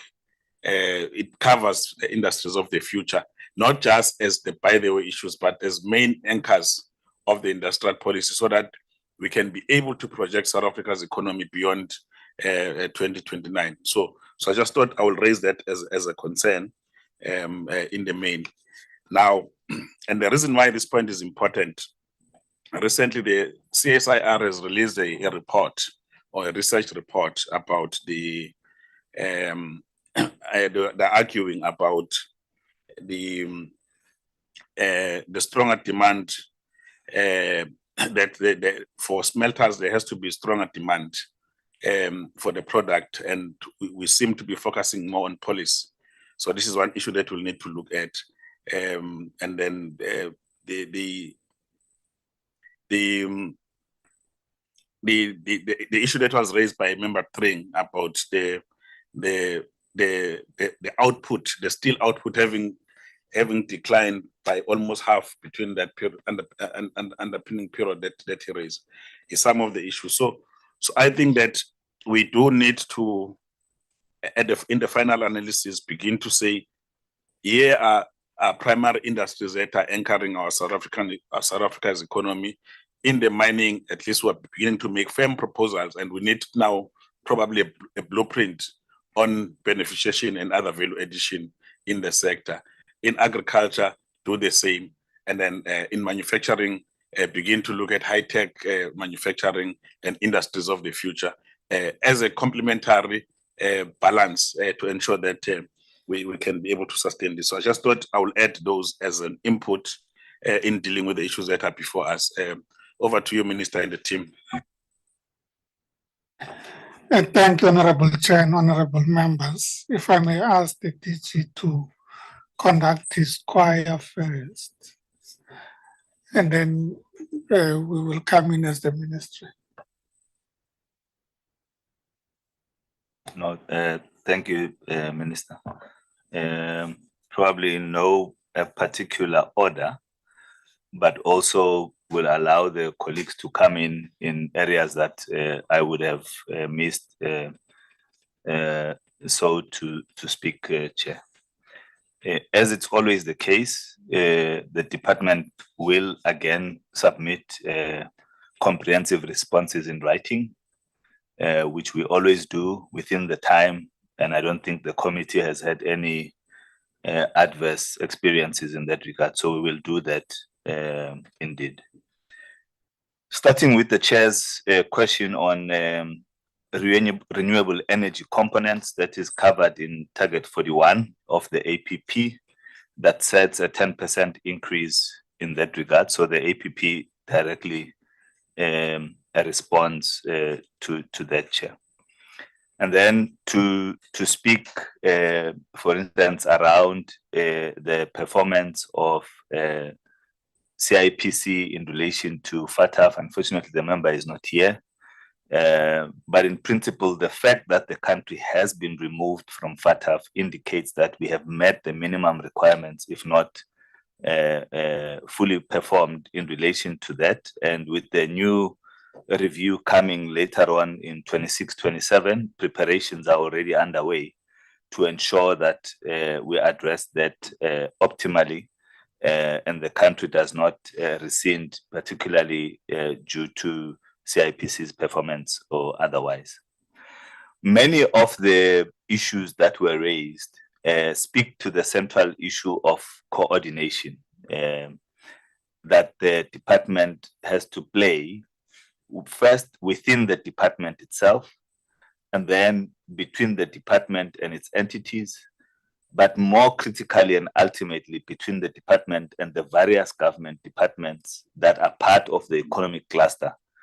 The matter of the economy, though driven by the DTIC, has got serious interdependencies that goes up to the level of municipalities and the performance of municipalities as bodies where the investments land, where the jobs are created and enabled. So for us, it's a task that we continue to work on. We're using our chairship of the cluster in this regard, and are looking to ensure that we improve on our coordination in areas with rail, in terms of rail, the binding constraints, contributing and collaborating with the colleagues in the Department of Electricity, and so on. And then in terms of jobs, without taking too much time, Chair, I think the members have taken out specific figures like 7,000, 6,000, and so on.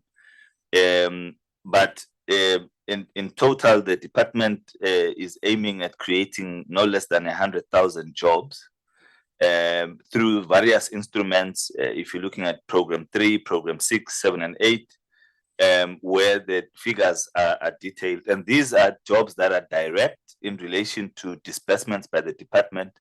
We are not yet measuring jobs that are indirect, either sectorially or otherwise in this regard. And I think it's part of the analysis that would need to be done.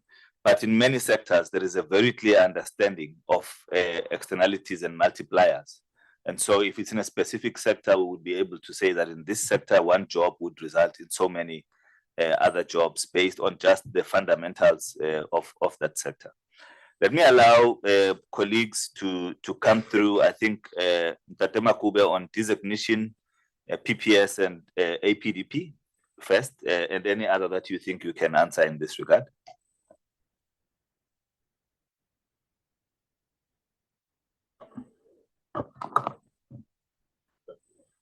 Thank you, DG. Good afternoon, Chair, members, Minister, and DMs. So let me respond to some of the questions that have been raised, starting with Member Chance on the PPS and the impact on the recyclers. So the recyclers have approached the Competition Commission to and they're raising an issue of an abuse by the minimis on the pricing system and the benefits which must accrue to the recyclers themselves. And the Competition Commission is looking at that matter. We are part of the team that will review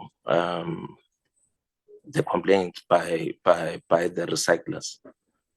But broadly, the issue that we are raising on the PPS. So the PPS itself is also supported by the export restriction on the scrap metals, which is managed by ITEC. That export restriction is coming to an end in March 2027. So we are now preparing the review on that in line with the PPS. And I must say that without those policy instruments, there will be no support given to the minimals in the country. There is a benefit that is accruing in the economy in terms of some of the steel products and the pricing, and that is facilitated by the support given to the industry through the PPS. So in essence, without policy instruments issued by the government, there will be no economic benefits in terms of the steel product. So in our review, the issue is whether can the PPS work in the absence of the export restriction on the scrap metals, given that there is a global demand for scrap metal around the world, because scrap metal is declared as green product. So those are the policy issues that we'll have to deal with. And we must make sure that the benefits accrue to all the players in the value chain, including the recyclers. So we are interested in making sure that the Competition Commission apply its mind and rule positively on this. On the APDP, we are, so the minister is considering some of the proposals made on it. So as the department, we decided to intervene, review some of the policy instruments within the APDP. There is an issue around the usage of the production rebate certificates by some of the companies, the OEMs, because the system is designed in such a manner that we must allow for the importation of certain models or classes of motor vehicles which are not manufactured in the country. So if you take Mercedes-Benz, for instance, we are manufacturing or assembling the C-Class in the country. We don't manufacture the E-Class, we don't manufacture the V-Series.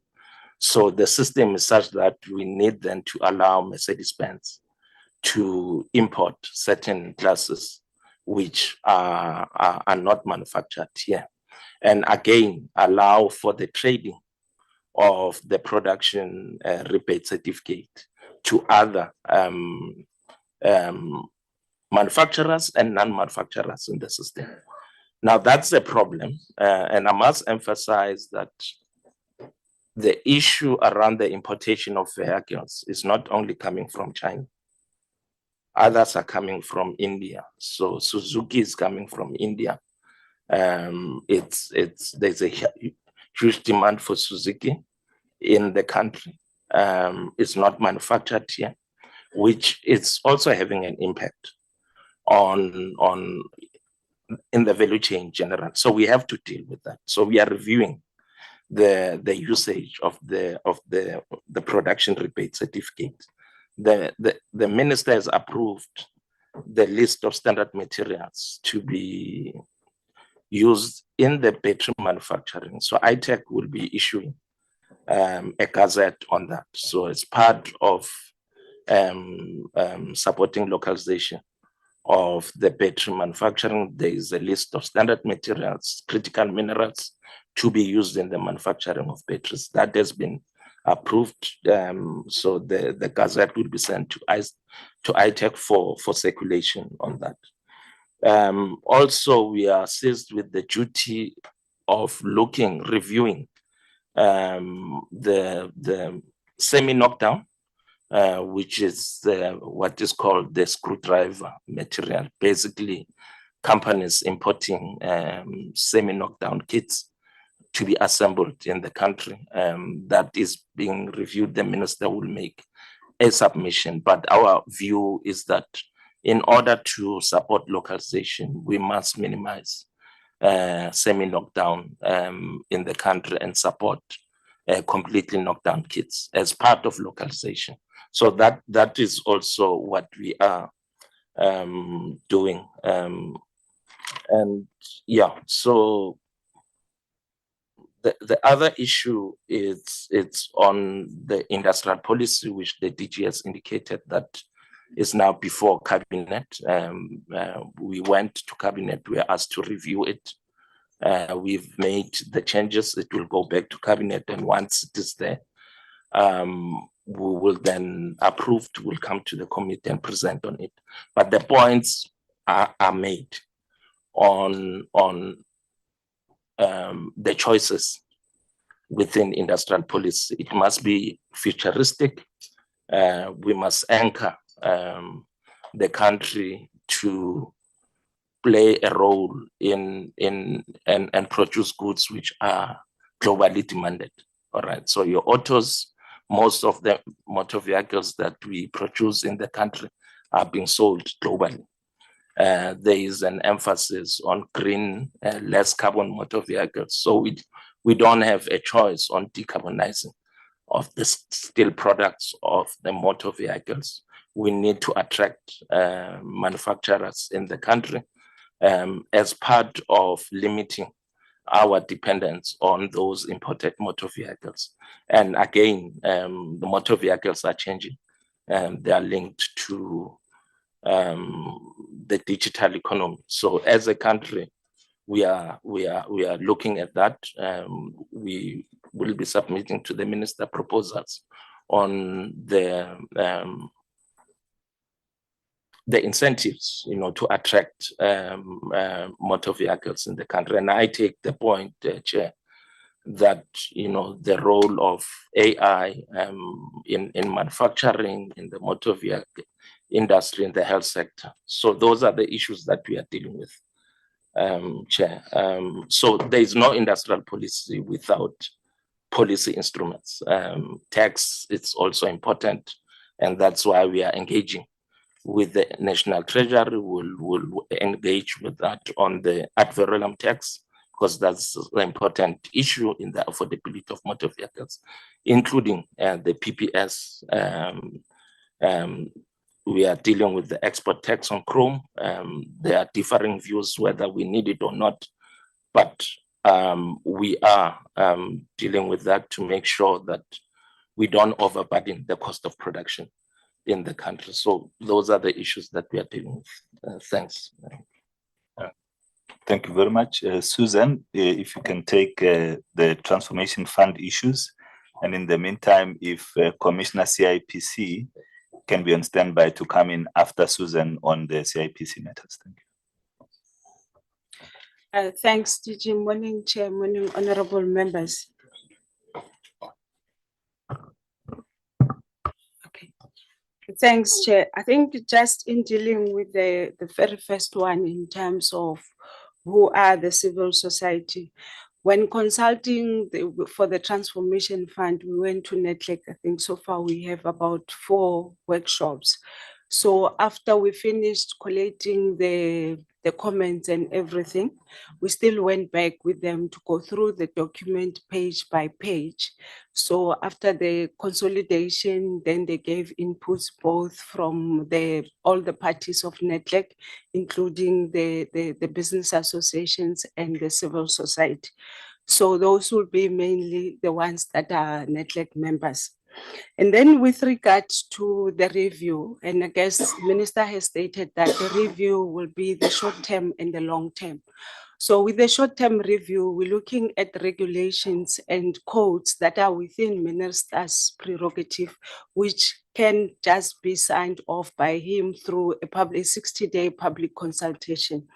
So what we've seen is that during those comments, you then get some of the recommendations that affect the long-term review.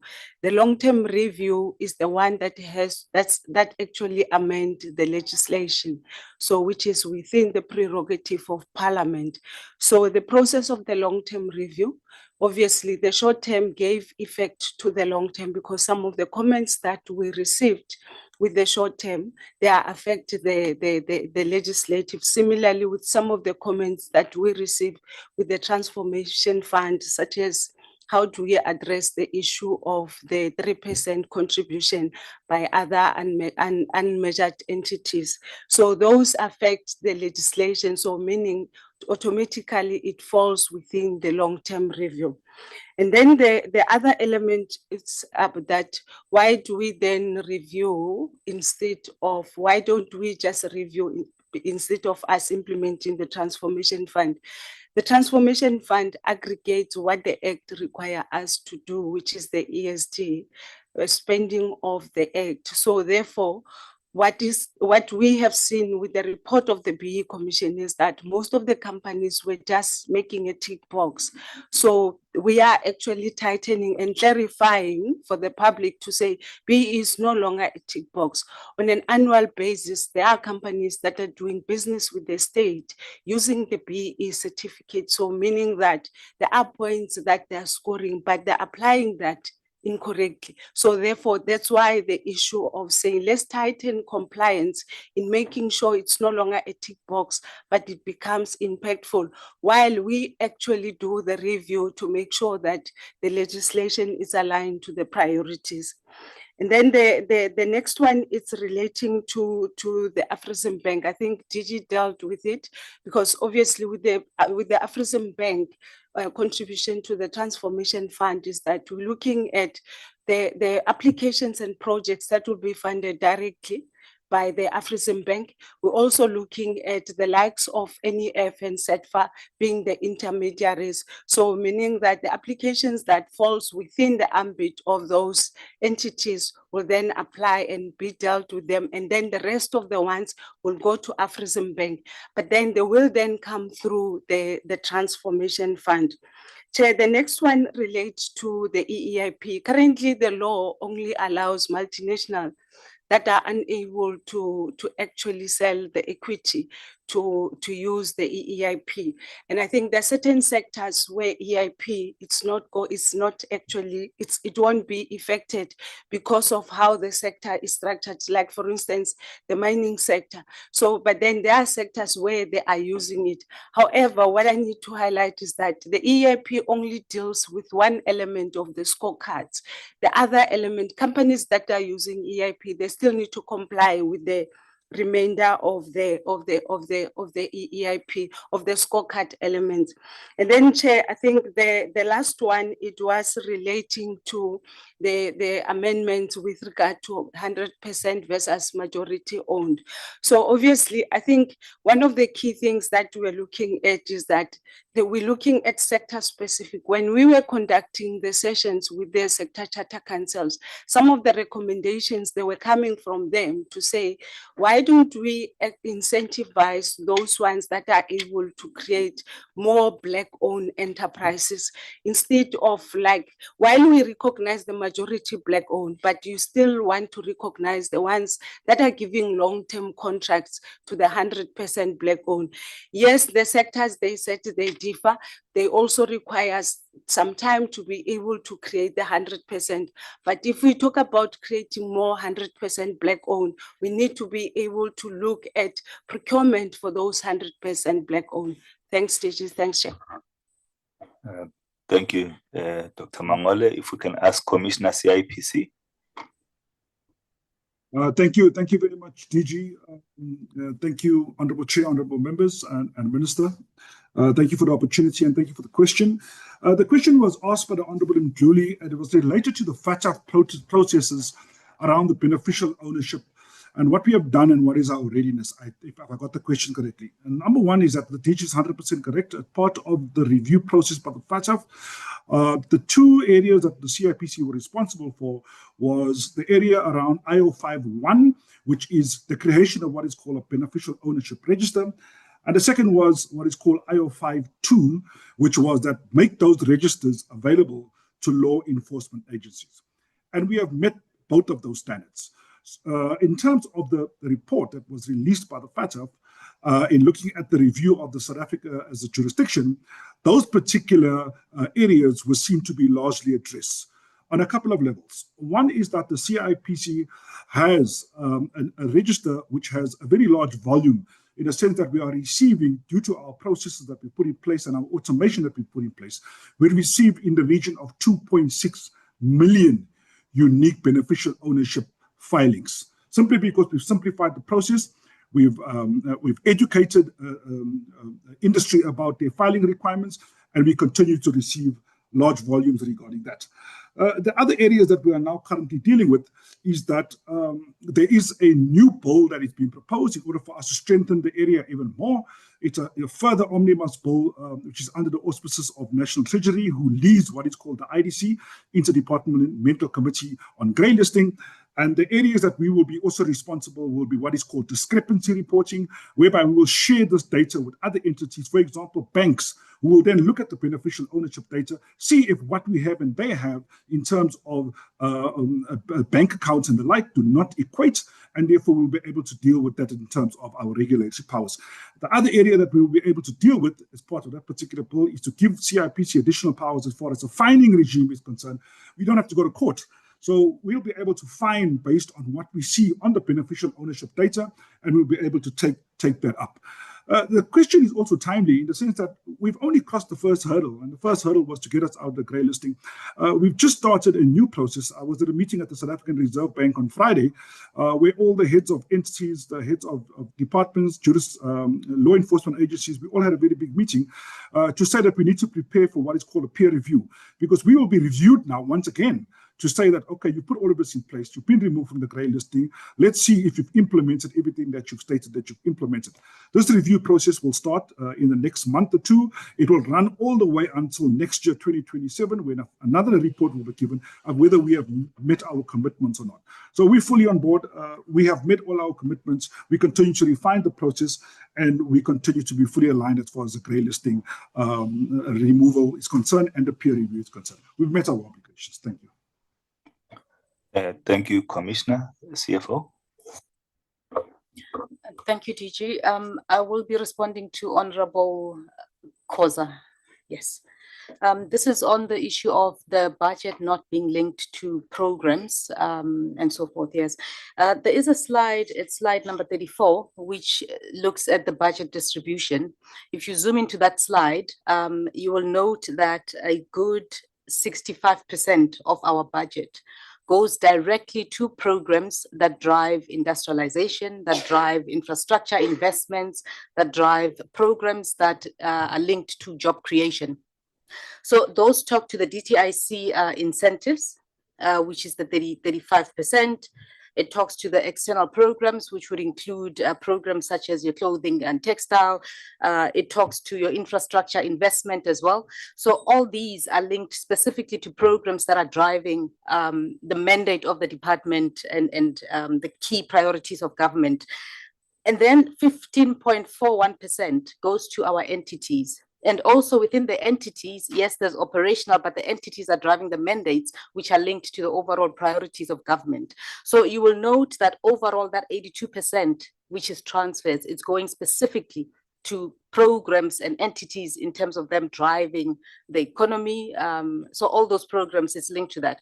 The 18% that we have as a department for operations, that then talks to, you know, us paying our COE. It talks also to your trade branch, for example, which does not necessarily transfer funding. Obviously, they do have one transfer which goes to ITEC, which also is an extension of the work that they do. However, they also do work similarly with other branches, trade would need to travel a lot for them to go and do the necessary negotiations abroad and so forth. So our operational budget will be linked to mainly your travel. It'll be linked to mainly your goods and services. For example, if we need to have business seminars, for example, or the issues of us chairing, SACU related matters and so forth. So those would be part of the operational budget of the department. Also, if we need to engage with business stakeholders and so forth, that will be part of our goods and services. But the bulk, the 82%, it goes directly to programs, which goes directly to beneficiaries who are growing the economy. It'll be us supporting the industry in terms of supporting companies. Thanks, TJ. As I bring to a close, Minister, Member Chance asked about interventions at firm level and how we are assisting. I think South Africa is a small open economy. The work that we are doing in the areas of incentives to assist companies through various incentives that are there, knowing that our market is small and therefore we need exports. So our export drive is focusing on ensuring that companies continue to be sustainable on the back of not just depending on the local market. The drive towards localization ensures that there's demand for production industrialization. All those are measures that impact at a firm level. Chair, you raised the issue of the contribution of services to the GDP. South Africa is not particularly unique in this regard. We also have about 30% of the GDP associated with services. Some of it is government services, but others are private commercial services. To this end, the department is looking at re-establishing a services sector desk that will look at directing how these services can be leveraged on to improve on the economy. However, in principle, the economy does need to be anchored on a strong industrial manufacturing base. The fact that services are growing in other countries does not necessarily mean that manufacturing and industries are no longer a key anchor of any economy. When it comes to tax incentives, we will be engaging Treasury in this regard, but our view is that this needs to be an economic cluster-wide set of engagements. It was raised, Minister, when we presented the National Industrial Policy to Cabinet. However, the debate did not go far enough in Cabinet itself, and I think we will take it to the cluster when we are ready with a position paper that we are currently trying to put together. BEE compliance versus the two-phase approach. The two phases are short-term and long-term. Compliance is not a phase. It's an immediate constitutional requirement. I think one of the things that gets said is that we write policies, but we don't implement. And we would request the committee's indulgence in supporting the department to implement what is a constitutionally anchored set of laws that are meant to achieve redress. I don't think it is this committee's intention that redress should not be achieved in the short term, medium and long term. And so what we are doing as a department is simply doing what is provided for in the Act to ensure that there's compliance to the Act, as there should have been all along, and that government departments take the lead in doing so. And in closing, Minister, the issue of expropriation in relation to investments can hardly really ever arise to the extent that by the time an investor lands in the country, particularly if they go through our channels of facilitation, we would never land an investor on a piece of land that is a subject of contestation from an expropriation point of view. All those due diligence and de-risking measures are taken care of in advance to ensure that when we land an investor, they are not subjected to those type of challenges. May I request Dr. Makube to address the beneficiation index, and then we will hand over to the minister and the rest of the ministry in this regard. Dr. Makube. Thanks, DG. So we are working with the Department of Petroleum and Mineral Resources on the beneficiation of critical minerals. As you know, Cabinet approved the critical mineral strategy. The DTIC was given the responsibility to drive beneficiation.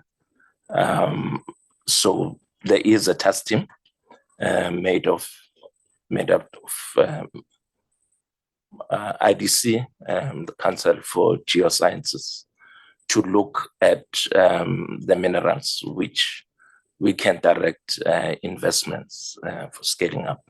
So we will then be tracking those investments, including the exports of beneficiated minerals. So that will include the indexing of those minerals.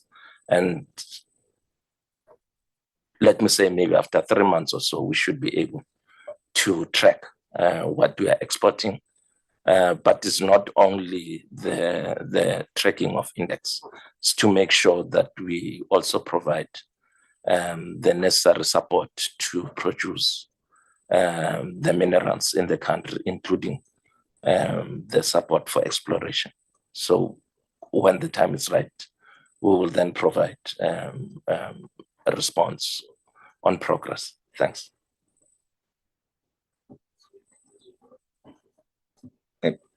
Apologies, Chair and Minister. Justice on incentives.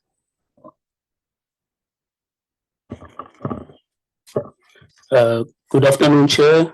Good afternoon, honorable members. Good afternoon, Minister and Deputy Ministers. DG, the question I will take is by Member Shans on the film incentive, where he wanted to know when is the AC going to start, and if are we looking at any practical solution that is challenging the program. The feedback is that we are engaging the industry. In fact, our latest meeting was on the 13th of April. So we are looking at co-creating a solution so that whatever comes up, it's a sustainable solution, but obviously not just coming from the department, but it has the input of the industry. So the message is that we are engaging as we were directed by the committee in the last meeting that we were here with the industry. So in terms of starting the adjudication committees, that would be dictated by the funds available. As indicated by the DG, that our current allocation is sitting at about just over 522 million. And our current contingent liability is sitting at 285.9. That would leave us with 236.3, which means the starting of the adjudication committee would be talking to that 236.3. And how we're gonna do it, we're gonna be looking at what we have, but obviously taking into account those that don't have the means to raise the debt, because within the client base, you have those companies that actually take the bigger chunk of the budget. So as we begin to implement the starting of the adjudication committee, we're gonna ensure that within the pool, we look at those that are vulnerable in terms of being able to raise the debt, as opposed to having maybe the big 3 or 4 taking the entire 236.3. So that is the engagement we're having with the industry. And the next meeting that we're having, the industry is going to come back and give us their input based on the proposed solutions that we presented to them, which included looking at credit tax, blended finance, loans, but it's a discussion which we're having with the industry. Thank you, TG. Over to you, Minister. Thank you, sir. Thanks, Minister. I'm just going to deal with one thing. Member Chance says there's a company by Mnisi that said something, but the company was registered 2 years ago. I don't know what that company does or whether it was an investment company. I never saw that. So I didn't see any company that plays. I don't know off the top of my head, except to You say. came to the stage in Santon. Okay. I missed that. I'm not litigating the specific circumstances of the company itself, but a question of general business practice. Mr. Rupert can wake up tomorrow and register a company called Rupert Renewable Energies tomorrow. And he can seed that company with 20 billion rands next week, Monday. It wouldn't mean that company is fishing. It would mean he's simply created a special purpose vehicle for a particular thing. So I'm saying I don't know what the circumstances there are, but what I know is that it's a stock and trade of business people to build, to register. So registering a company and building capabilities are two different things. But I'm not sure if the team has vetted everybody there. If they were to do the vetting, I suspect they would find many other companies that were recently registered, and then they are doing this, that, and the other. That's one. But the more substantive question you asked related to that was on the sustainability of the business, the global business services sector, in light of artificial intelligence. It's a correct concern, Honorable Chance. But there are two things that I want us to think about as well. The distinction between a task that can be performed by an artificial agent and the job of a person. Sometimes they are one thing, sometimes they are not. Let me give you an example. If there's a global business services company that does healthcare or emergency rescue services related things, as we usually have, some of the things that, if you talk to those business people, they talk about, they will say, we need a person on the other side of the phone who can have an empathetic way of communicating to the other person that is on the other side.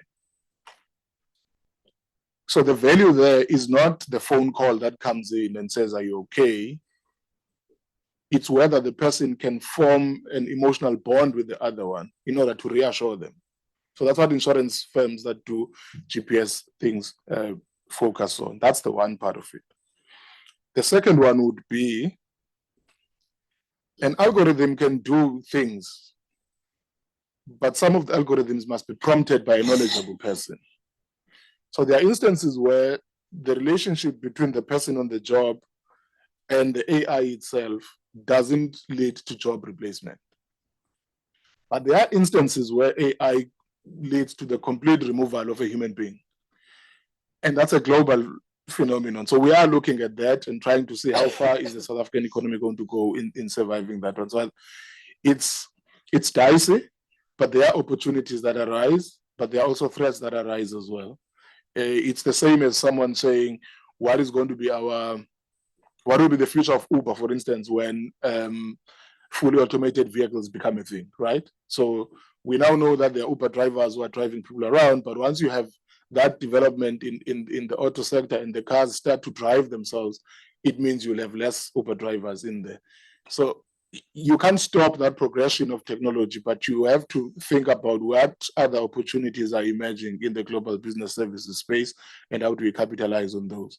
The long and short of it is we are observing that, we are paying attention to it and trying to build an agile global business services value chain in South Africa, and it is growing, in especially KZN. I'm glad that you made mention of KZN, although you're asking about Konobia.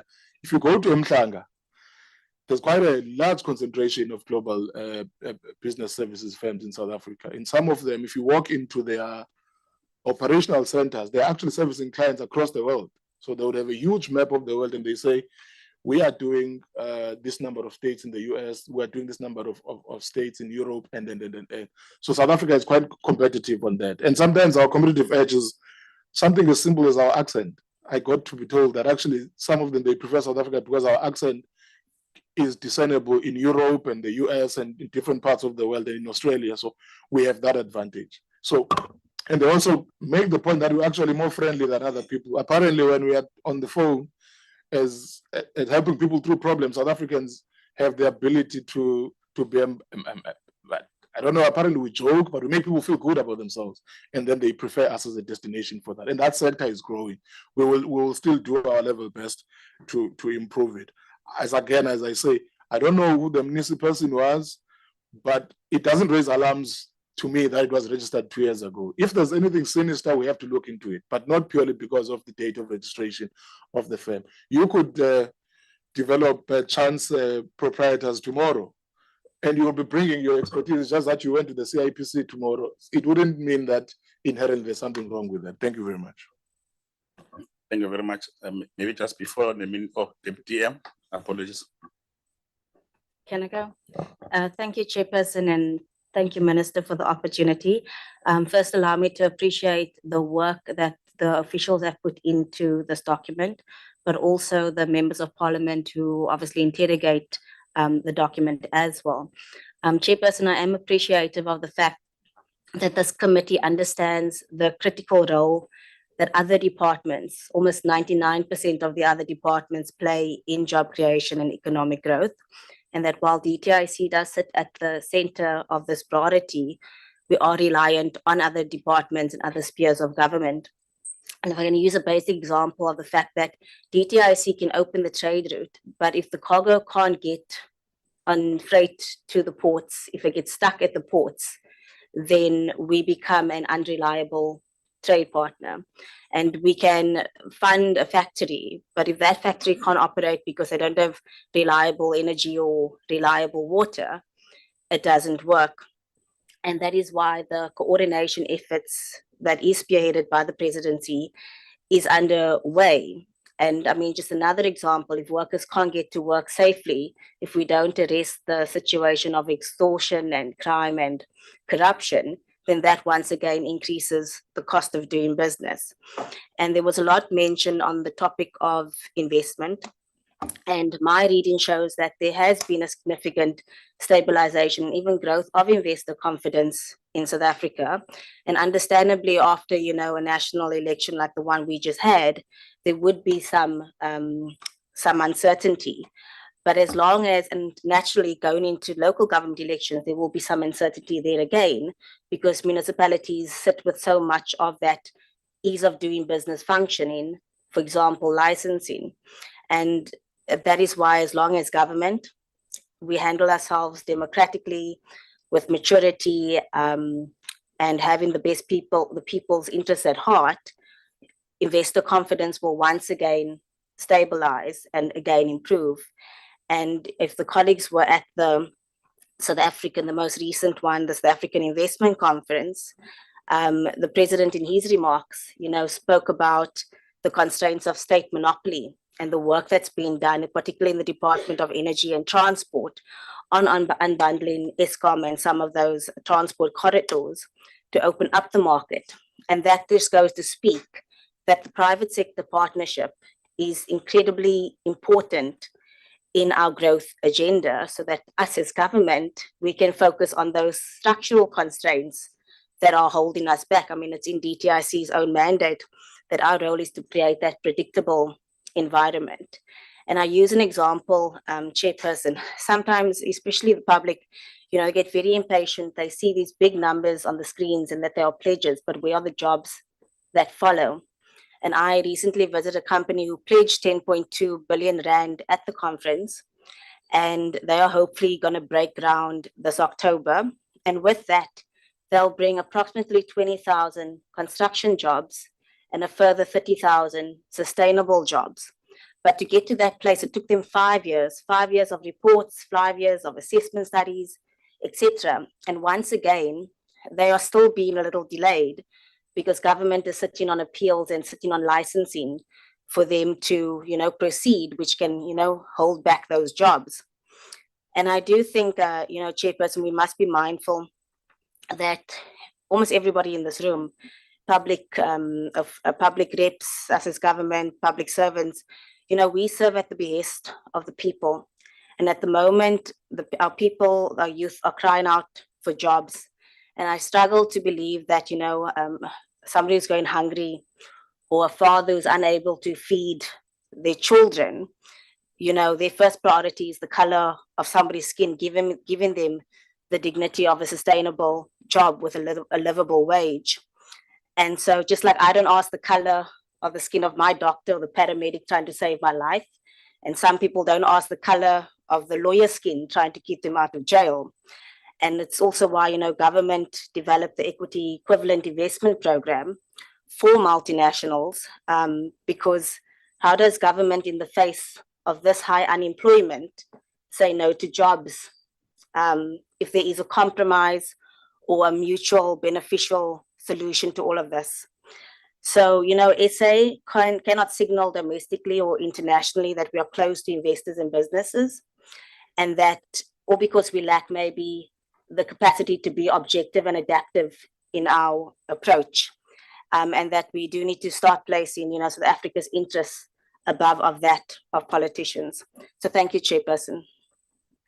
Thank you very much. Just before we allow the minister to close, there was a hand. I just wanted to make sure that it's comprehensive. Member Chance.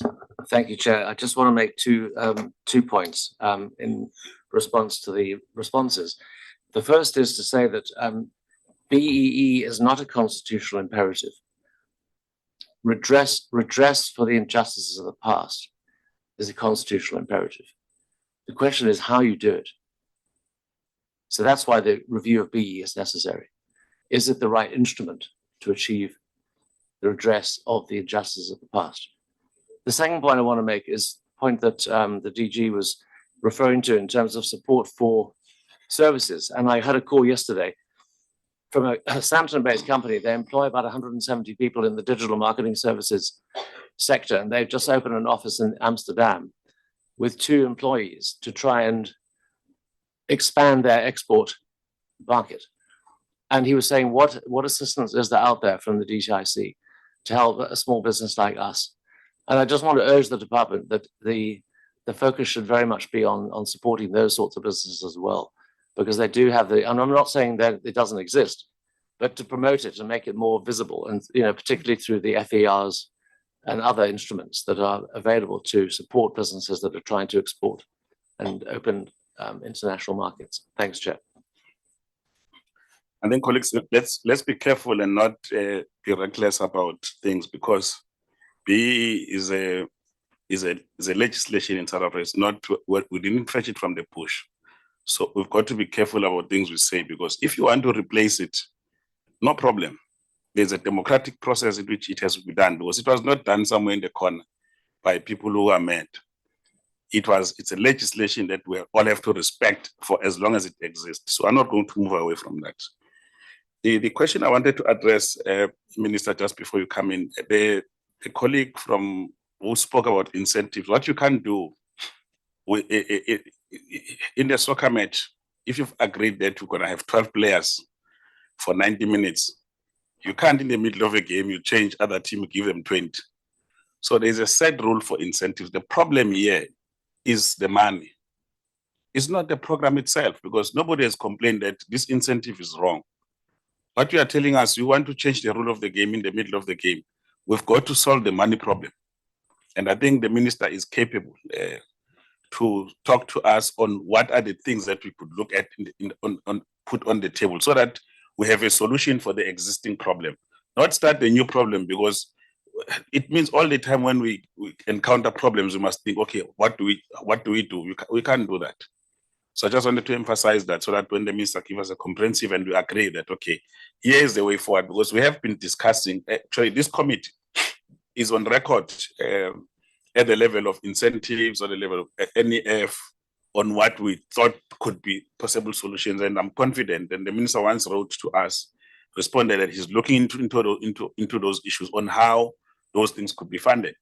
So I don't want us to start now discussing here, because what we've promised the people of South Africa is that the department, working together with Parliament, is looking into resolving these challenges that have emerged, and will only do so by legal means, and to make sure that there's sufficient resources for it.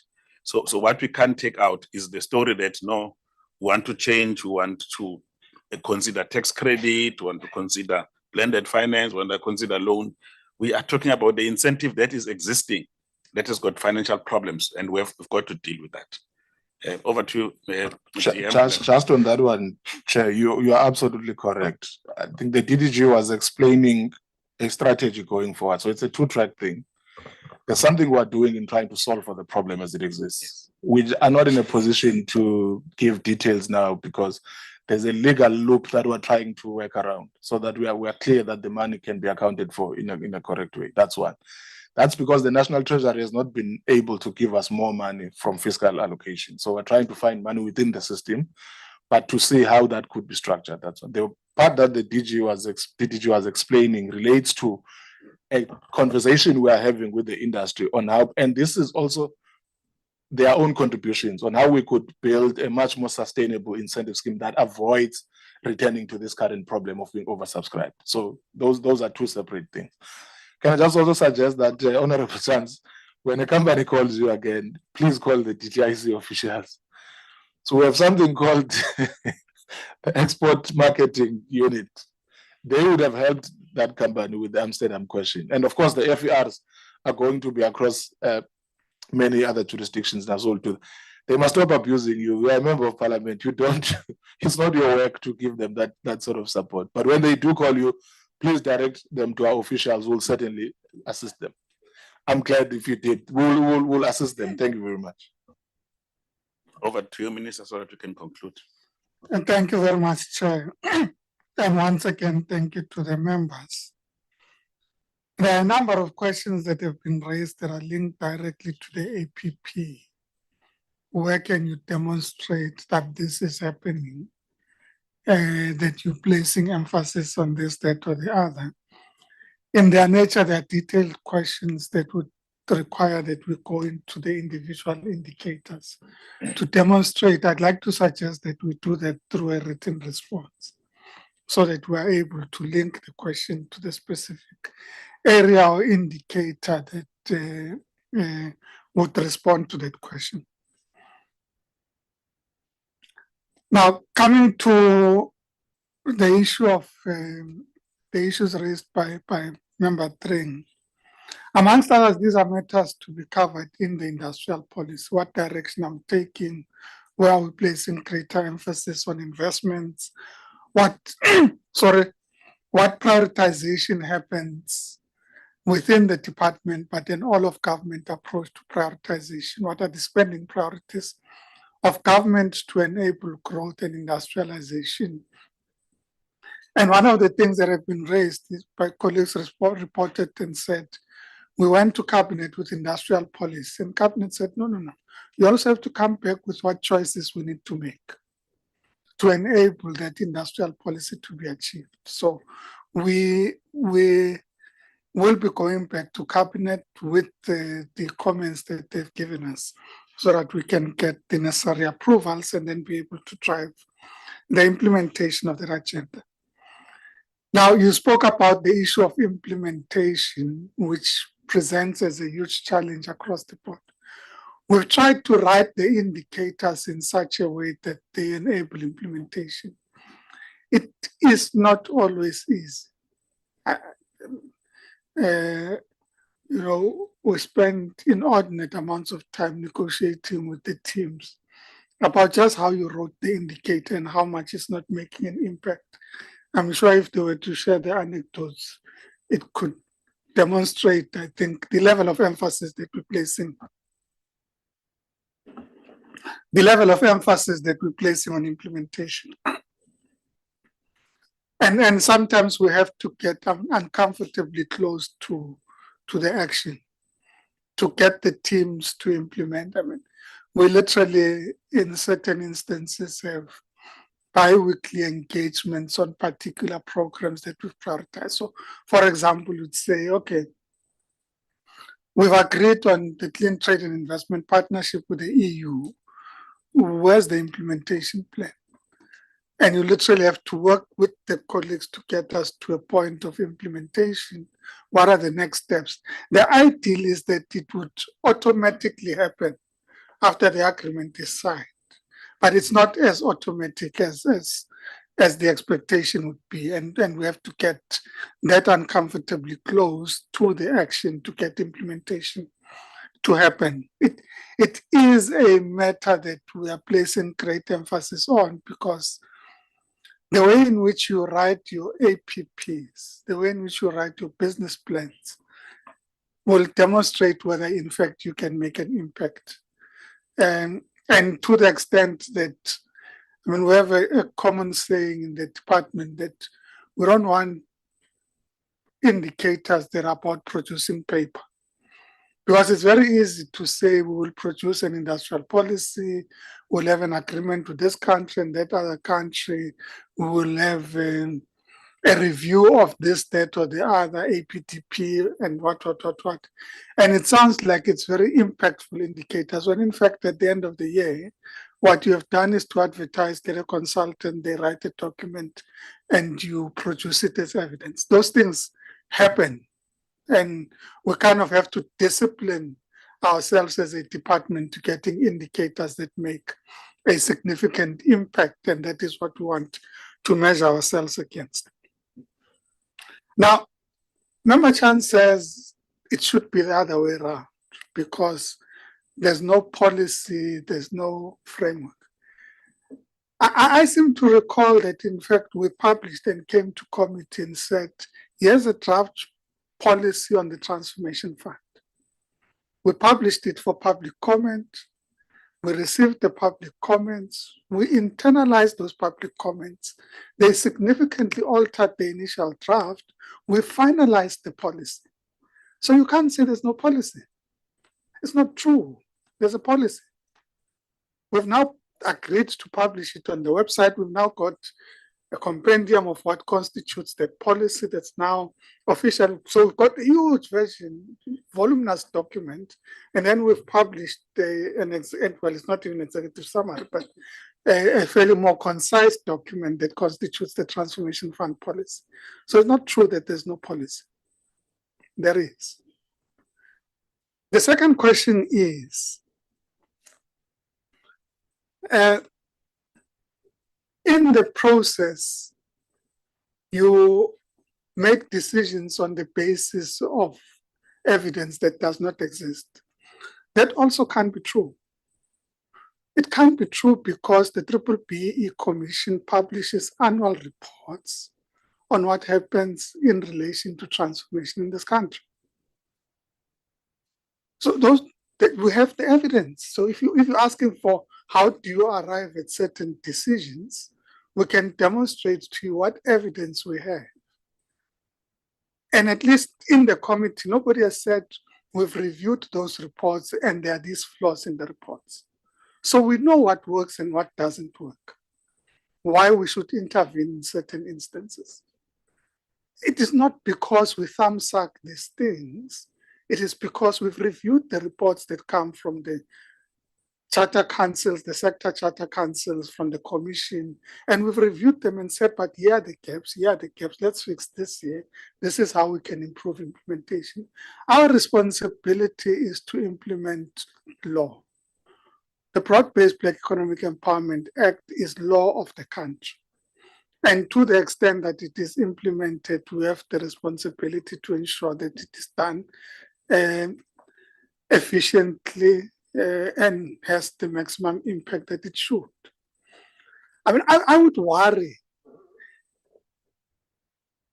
in a situation where you say 30 years after the democratic dispensation where Black people have been freed, we still don't have Black people that can participate in particular sectors. In fact, that on its own is demonstrative of the fact that we have not achieved enough in terms of broad-based Black economic empowerment. That is evidence of the need to enhance the policy. Because if you have sectors in which you can't find Black people, you can't find Black people to manufacture certain things, is it because they inherently don't have the capability? Or is it because there have been structural barriers to their entry into the market? I'd like to argue that it's because of the structural barriers. It is not inherently because Black people don't have the brains. So when you say you go to industry and they say we can't find Black people, you have to ask yourself, have we achieved enough? And I argue we've not achieved enough. So, but I'm sure the debate can continue at a different level, at different points of the discussion. But I do think that we need to ask ourselves some of these fundamental questions because they are topical in the country. There are numbers being bandied around, and many people will kind of reference, and members also get to reference those reports, reference the things that have not worked and not reference the things that have worked. And we've said in a review, you look at what has worked, you make sure that you tweak it for greater efficiency, you have a duty to do that. And those things that have not worked, you discard and you get new instruments that you're able to implement. I think, Chair, the issue around the IDC, the point has been made. We did take direction from the committee in terms of ensuring that we engage with the issues that were raised before committee. We engaged with NAFCOC, with the IDC. We've defined a process. I would be very cautious, Member Khoza, of impugning the character of the board members. I mean, unless there's a board member where there are question marks around their conduct, I wouldn't impugn the character of the board members. We still have to maintain governance principles. We recognize the need to bring in external people, but it's a board process. It's a board process so that the board takes responsibility and accountability for what happens there.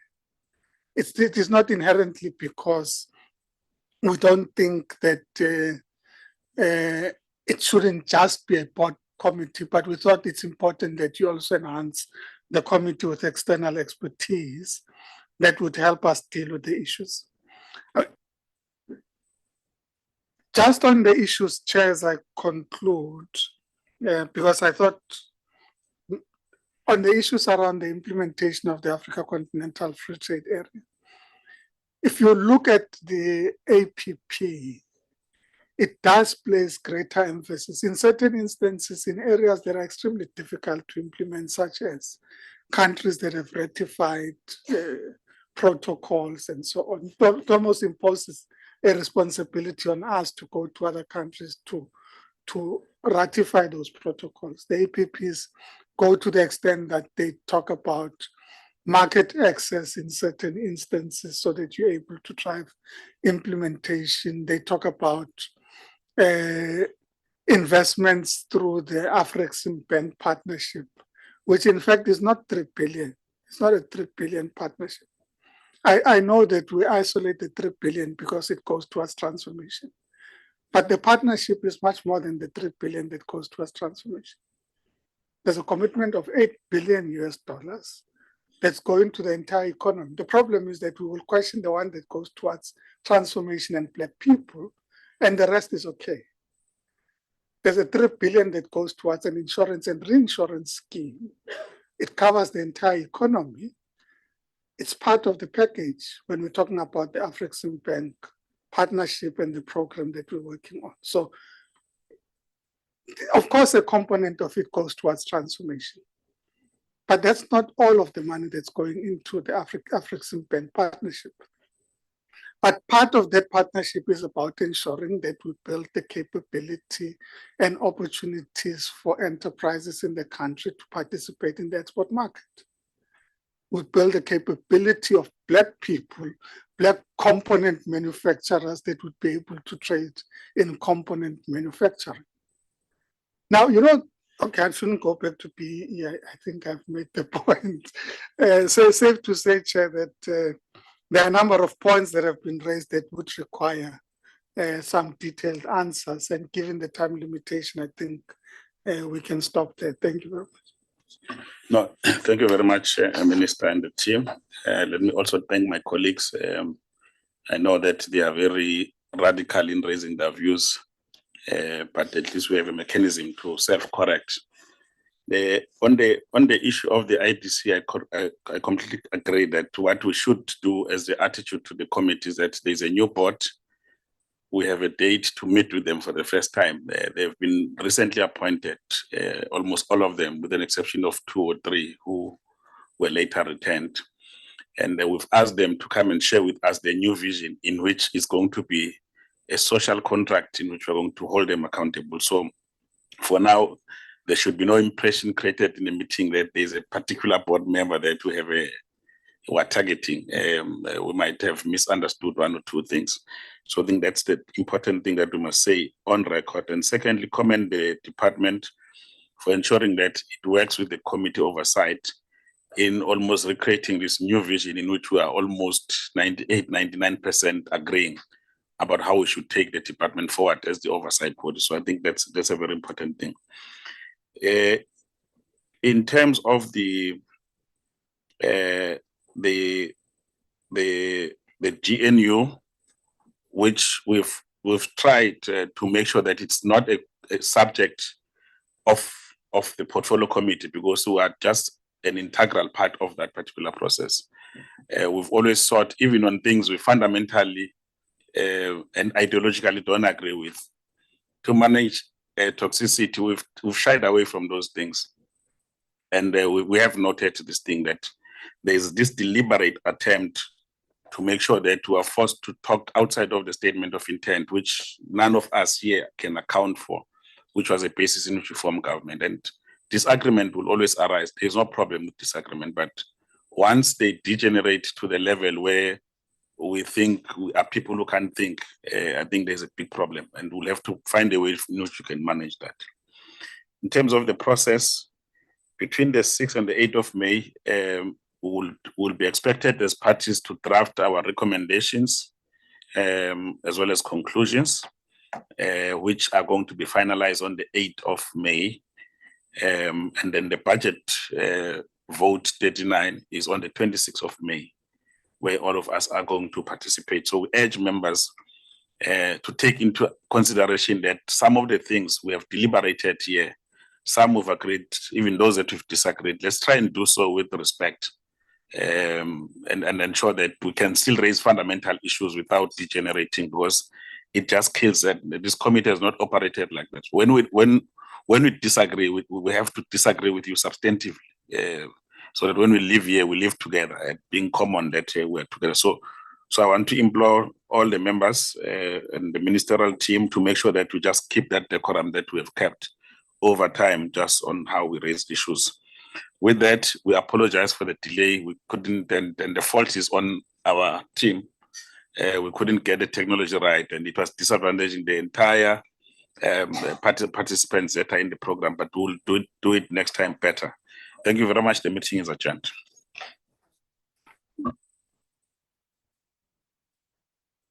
We will just do our own draft. It's late today. On our program committees, we'll just do a quick update tomorrow when we meet, and then we're not meeting tomorrow. Oh, we're not meeting. Yeah, IDC was supposed to be tomorrow. Oh, yeah. IDC cancelled.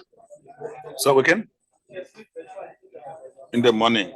Let's see if we can arrange that. We can just have a quick informal meeting rather than a formal meeting. Okay. Otherwise, I have to get approval and all those things.